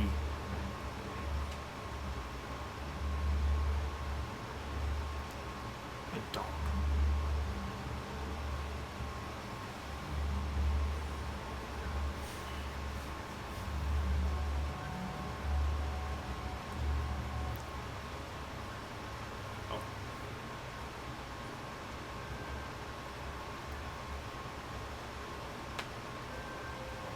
Well, that would be different.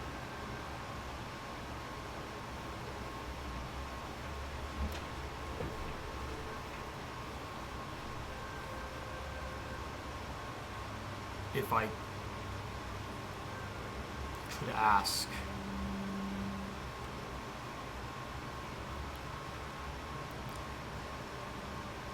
before tonight, could we just have a stroll? It would be an honor. Would you? And he stands. And he takes you out of the hut.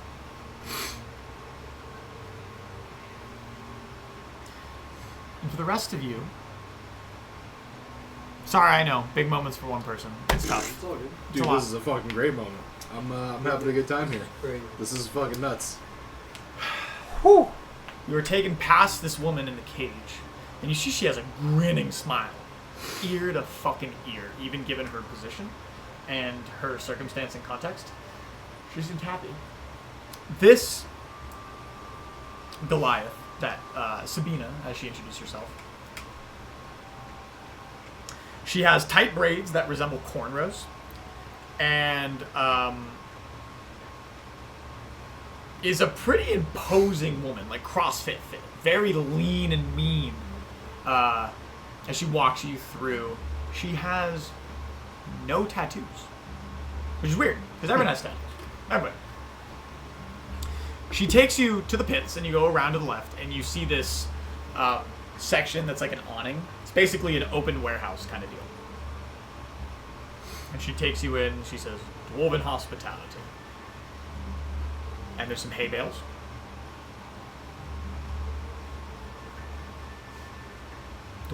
Goliath hospitality. So like, you think this is dwarven hospitality? Ha.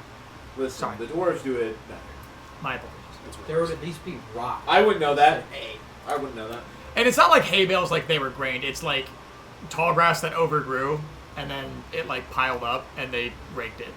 Like it's not like they are agricultural fucking people. Like it's dead grass that they culminated and went, that looks soft, and then put it in a corner. Fucking You know, beanbags. it's better than Yeah. it's better than what I've been sleeping on. So I'll put my bedroll on top of it, and I will just be like, dude, I'm in heaven. And there's a small like rope that she takes that goes from side to side, and she like ropes you off, kind of like a ballet rope. And she goes, "Don't leave." And she and two Goliath hunters are like, "Okay," and they show up and they just stand there and look over you guys. Like watching this. Or an exhibit.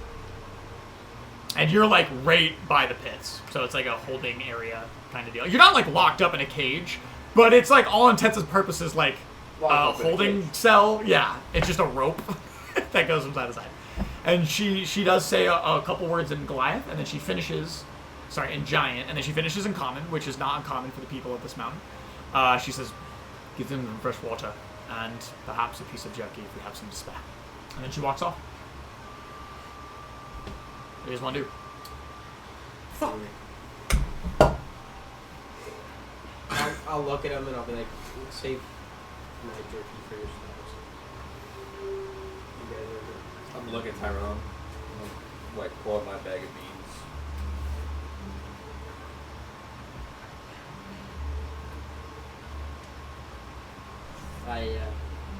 I'll cast. No. Two sentimental, teary moments between two men awards me a cream soda. Thank you, I appreciate it.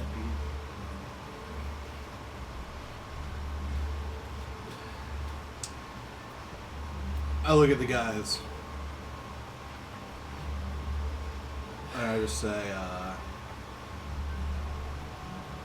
you know what's gonna happen, right? I sense a humility. in Uh-huh. that. With Rolger coming back? Well, everyone's heard that he's fighting his brother. Yeah, but do you know what's gonna happen after that? Unfortunately, there will be another burial. But the mass grave from Sogar's victims is almost filled. so we might have to do that. Man, I think you're in for a surprise. Is there anywhere to place bets? Excuse me? What's a bet? So, let you in on this. Oh, Christ. I'm gonna tell him, try to explain the best that I can what betting is. As you get about halfway through, yeah, roll me a persuasion check. I will. I'll lean over to Tyrone, and I'll just say I sense humility 14. in that Goliath, but I haven't really sensed anyone else here. I just 14. hope that Rolger can see that, and maybe give him some leniency. But it's not my place to say what he does. Yeah, I think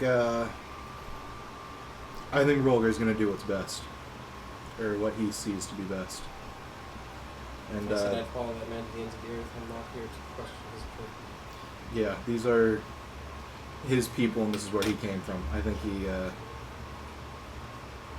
figure it out. About halfway through explaining what a bet is, he goes, "Oh, the honor call, of course, but not for you. I can't. Can you do it for me? You're not going to be here long enough to go hunt game as losing the bet, sir. Well, I look at you two, I'm like, of course it's hunting. They don't bet gold. They bet hours or trophies or hunts. Bet These guys are lame. Because like some families have like, hey, that's my fucking what's the word? Rounds. What? Rounds. Yeah, but like specifically like reserves. Like you don't own it, but like, hey, you don't fuck with the Atora clan. That's their shit. Yeah, it's their ground. Don't be a dick. And so you'd be like, I hunt your ground for 2 weeks, and they'd be like, fine, on that shit.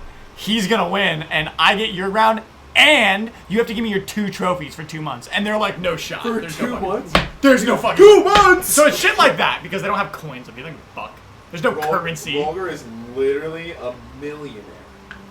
With his trophy. Was. Back. Now you're a millionaire. In spirit. So you guys do that. Do you have any other? I'm waiting. And so.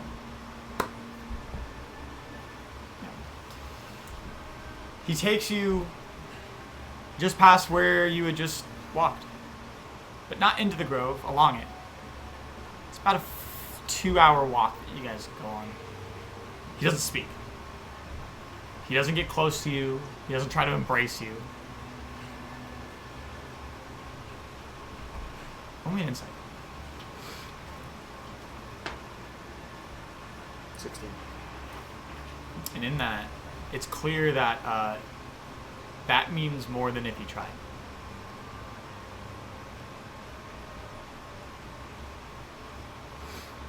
You can feel how you can feel about it because it's not my place to tell you.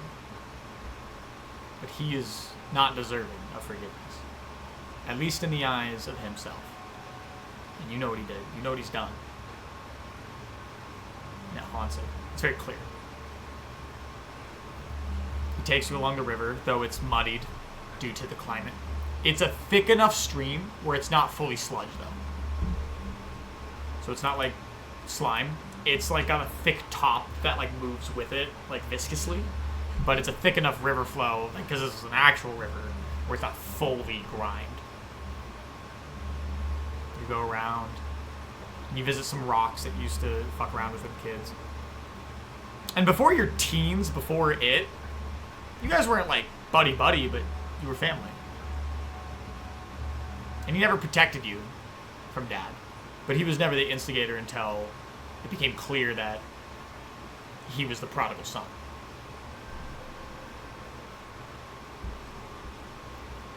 But he takes his time.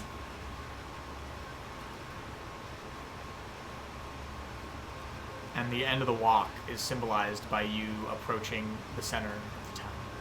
He doesn't say anything. He breathes in. You see him rubbing his stump.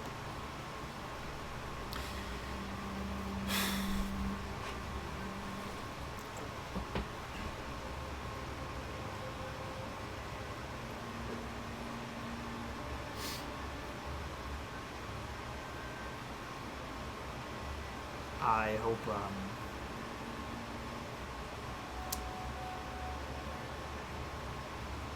you award me a mercy that I didn't award you. And you go for the kill. That's what I deserve.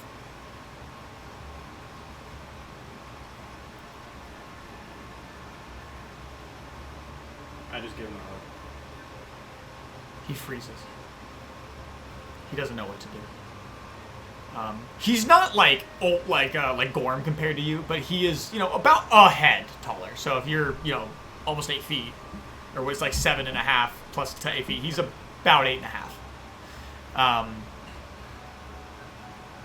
And he's just there. And when you hug him, and you grab him,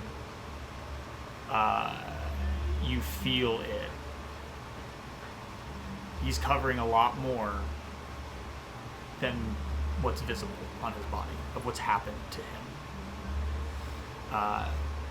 It's like grabbing a burlap, and I'm serious, it genuinely feels identical to grabbing a burlap sack of loose potatoes. Lumps and gash. It's terrible. It's bad. Like your hand falls into the ravines as you grab him, but he stays there. And you hear his heartbeat quicken. And he just puts his hand on your back. It's more than I deserve. I don't say anything. I assume I know where they're at. Just outside the pits. And I just make my way over there. And you follow a path that you've actually followed before. You've been here many times. You've fought in a couple younger fights, but obviously you didn't do anything super intrinsic until you were sentenced to fight for reasons unbeknown. Ha ha. And there's a crowd that has begun to build around the pits. And for size, there's multiple of them. They're like pockets in this circle, like an octagon almost. But each of them are big. They're 35 feet by 35 feet. They're huge holes. You have space to run around and do shit, but they're so deep that again you can't get out unless you're 100% focused on the task and able-bodied or you have help. So you're in there. And there's one in the center that's off to the left that doesn't have seating, but it has a little bit of a bigger rim where honor fights would be held and people would go there for sport, more so than sentencing. And you approach it, and there's people getting ready, and you see your father sitting on the opposite side. He's sitting in essentially a leather lawn chair. It's not very ornate, but he sits. People cater to him, but most of them leave him alone. There's hushed whispers. There's no cheering. And they're not whispers of excitement, and you guys hear them as well. They're not, oh my god, there's a fight. There's a fight. Again. God help us. And as these 2 hours pass, as you have this conversation, and they're like, yeah, okay, buddy. All right. You guys are fucking stupid. There's a singular horn that blows.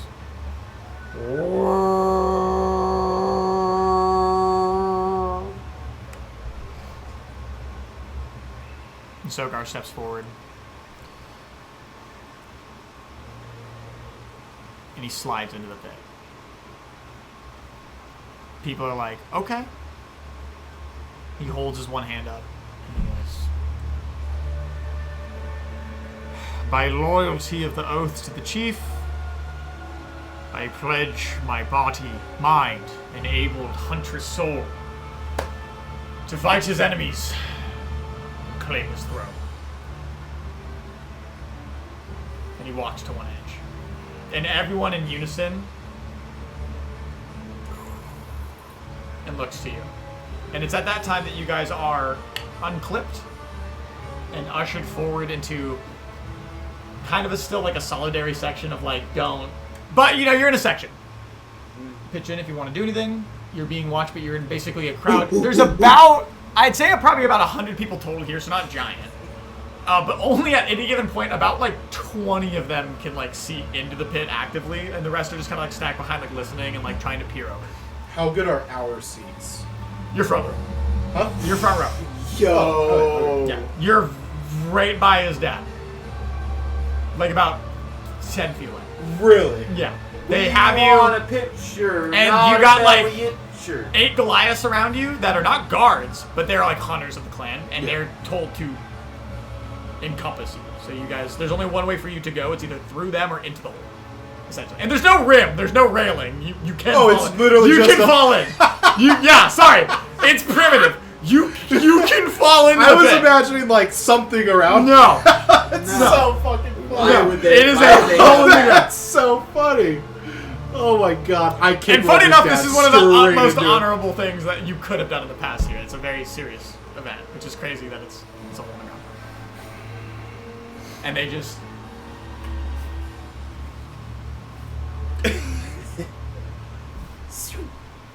and you slide in. You keep your footing. He straightens his back.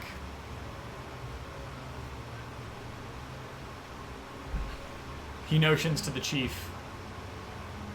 By your decree, is this honor bound? Or shall we sustain ourselves to an additional set of commandments? And the chief notions to the crowd, and he's trying to be like, well? No one speaks. No one entertains it. Well! And they go, give him the fillets! A Goliath speaks, and he pulls out from under him 2, about Bowie knife size, like military knife size, 2 hunting knives. And they stick into the ground. And your brother looks down at it, and he doesn't move, and he just looks back up at it. I look up at my dad.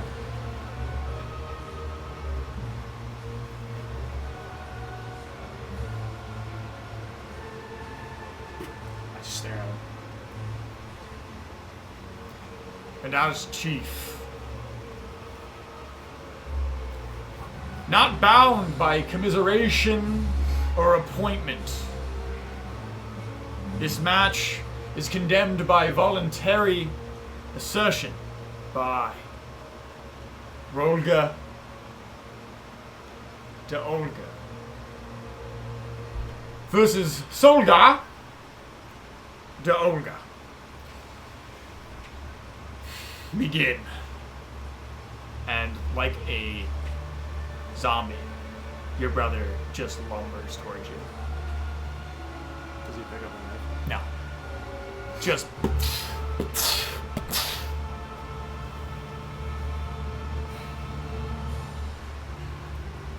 Get him, Rolger! Dude, I wouldn't be saying. I'm standing. I'm just like. You are still wearing your armor, for what it's worth, for your AC bonuses and stuff. Like, they didn't strip you of anything. And he's wearing his, like, light hide. Armor. He's got, like, what would be considered half plate. Like, he's got, like, his weird toga thing that's, like, built of studded, hard hide. But, like, what really is it kind of deal? What could it be considered? Medium, light, heavy? Who knows? But he has no weapons on his person as either. And as he approaches, he's watching your footing. He's watching what you're doing and seeing you still. He doesn't wind up a haymaker. He's seasoned in blindingly a jab. There's no wind up from his mid-half as he's like kind of shouldering himself because of his off weight. He doesn't have a counterweight to swing. He just dives for you like a javelin and just sends his fist straight in the center mass. He's gonna roll the hit. And it's a weird motion, not because of like some crazy technique, more so born of necessity, because he can't like, you know, he can't turn and have that heft. There's about 28 pounds missing from his left half, so he has to do things and to be able to do such. No, that's the wrong button. Throw up the Philly shell. Teep him. Jab, teep. Jab, teep. And he will... You've been training your whole life for this, Rolger. No, you know what? No, this means more than that. He doesn't roll it. His blast hits middle center mass. There's nowhere for you to go, and you're not dodging. You take 4 damage on this first one. And as he center mass chests you with the first blow onto his blow, he turns, and what would be looking like he's trying to spit around and backhand you with his fist, and you sort of preparing for it. Instead, insanely, surprisingly, you all see, as he does, he feints, and he takes his stump with a small bit left that's bone and marrow, and fucking uppercuts you straight into the jaw. And it rings. He's used this before. It's almost sharpened. And there's like a sting as you take an additional 4 damage. And he walks forward. As he turns around, he tries to grab you by the neck. And he's going to roll to grapple you. Can I roll at advantage? Do you? I have grapple. Then yeah. If you have what I trust you believe your stat block more than I do. I'm just waiting for. I don't know. Dude, no one knows how the feet works except for you. You have the feet! But I don't know if it's from him. You can grabbing pull up I'm the, down pull up the My feet on your brother in phone. Christ. You just look it up. For terms of Reading no. the feet For terms of what you've done in explains. your past and having it and having a combat sense, sure. There's no problem with me. You've been in this exact scenario before. You are a wrestler by heart. Kind of. It's athletics. Your choice as defending. Athletics or acrobatics. Remember, First. I rolled the same number twice. 21. 21. He goes to grab you, and his footing is still just uneven from the twirl, and you swat it out of the way. And that's the end of his action. You are immediately on the recoil. And without having to roll. He's not dodging either. And you swing. What's your unarmed damage? They're not dodging. It's a... What? Is it the gauntlet that you're swinging? I fucking know. honestly, I think Isn't that a set? Is it a set number? roller I don't and remember. the It should be a set. should It should be have your to strength fight bonus. So 5 or 4, depending on. But Yeah, if you fight in the game, you gotta fight in real 5. life. 5? Yeah. Okay. So you It's a do. +9 to hit, but it's 5. Yeah, it's fine. I'm not going to ruin this moment for you by you rolling 1,000 dice and going, oh, I miss. Okay. So you rock him, and unlike everyone you've ever hit before, his head goes and looks right back at you. That's How terrifying. would you like to use your second attack? I just send a straight right down the pipe.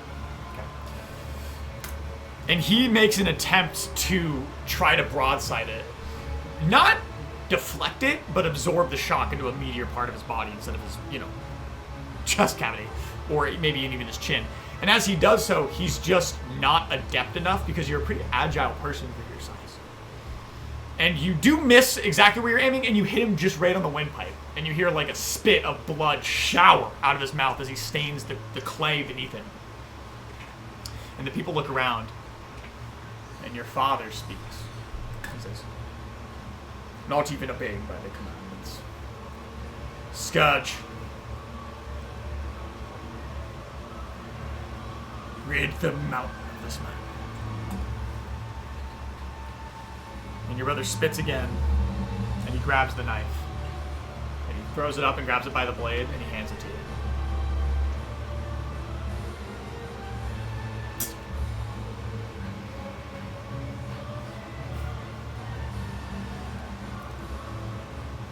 You sure? And he lunges at you. This is like the saddest fight all fucking time. This fucking I'm sucks. like, I'm sitting here depressed as shit. This ain't epic. This is sad. Because it's a bladed weapon, he does roll the hit. And whether distraction or your armor is able to beat him with a punch, maybe he's not seasoned against an armored fighter, it hits the side of your rib and ting! Bounces off. And as it does, he tries to elbow you with an unarmed attack, landing on your chin, dealing another 4 damage. As there's 2 actionable attacks. And as he does, You see he's showing that same catatonic stare he did when he first saw you in the dream. And you see him begin to breathe, and he will action surge. And he comes at you again with the blade.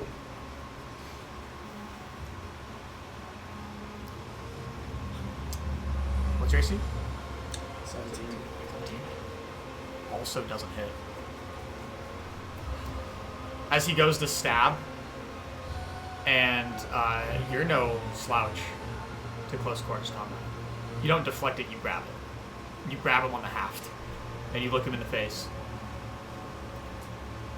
And there's a gloss that goes over his eye. And you see him shake his head, and he fucking rams it into yours. You take another 4 unarmed damage. How does choking work? Choking. You could grapple and then attempt to restrain afterward. It depends on where we get. It's kind of my decree of how that will work, depending on how you make it come into work. I'm assuming that's the end. That is his 4 attacks, yeah. I shoot a double leg. You what? I shoot a double leg. He fucking tackles him. Okay. Roll me a grapple check to shove, essentially, to take him, to push him to the ground. Goldberg spear. 18 plus 9. Goldberg. 17 plus 9, so 27. Yeah. Okay. And he sees you, like, he knows. He sees you pivot your heel. You back up, not a step, maybe an inch, and that is immediately enough for both of you to recognize what's happening. He tries to position himself. He tries to lower his gravity. And because he's a bigger person than you, just like a chokehold, you're able to get under his elbow, and that's all it takes. Low man wins. You take him up off the ground, a giant humanoid creature. And as the impact hits, it is meaty. Into the sand and the fucking clay. You hear his head crack and his vertebrae begin to snap into place as his head rings its bell. You're on top of him now, but that is your action to do so, as he's on the floor. On his turn, he looks you up and down. He phases himself out, and he is going to attempt to stand and break your attempt to. Yep.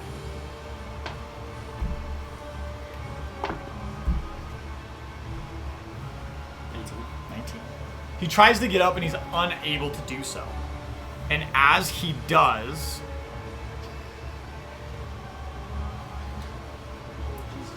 he uses his bonus action to make an additional attack against you with Rapid Strike. And he turns over, trying to get up, he's unable, and as you push him back down, his eyes go open. They go wide. It's not the face of submission. There's a moment of relief. But he grits his teeth and he continues, and he uses that counterweight of him coming down, and he tries to overhead just hammer fist you. And he lands with his unarmed attack, bashing you in the head, but it's not enough to phase you off of his body, and that is the end of his turn. Jesus Christ. Roll me a grapple check.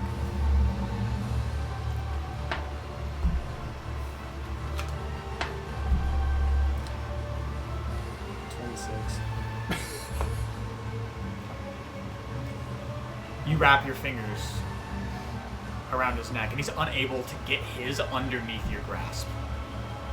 As you have one hand holding the dagger and the other just digging into his jugular. I just dropped the dagger. This is fucking crazy. For intensive purposes, he is restrained, has 0 movement. He can attack against you at disadvantage. As he is being... You see the vessels popping in his eye.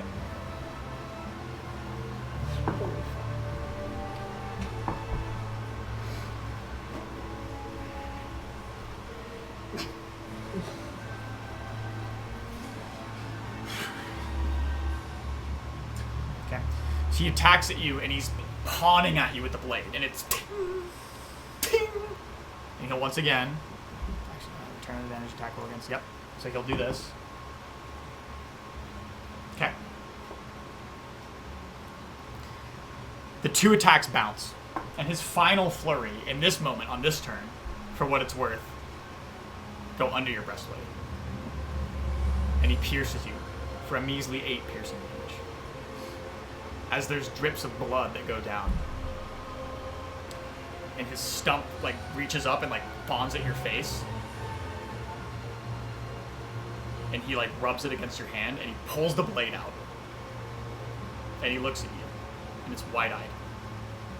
It's not fear. And he takes your hand, and he takes the blade, and he puts it on the back of your palm, and he pats it, and he lets go, and he looks at you. It's your turn.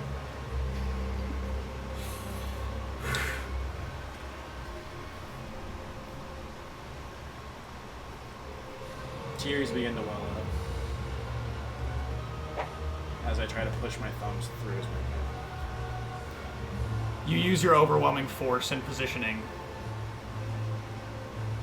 to try to deliver more than a combat wound, but a crippling handicap to a man on his back. You can see that the fight's there, driven by loyalty, fear, love. He doesn't give up until, with the blade on the back of your palm, his hand lets go of it.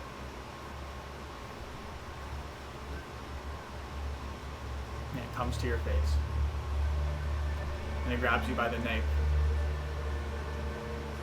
And he pulls your head to his forehead. And immediately, like a shot through the night, a guttural crack. And you send your thumbs through essentially his spinal column. You sever the upper half of his neck. And you feel the grip release. And the hand falls. The people around the ring look at your father. And they turn to him. He's speechless. He looks down upon you.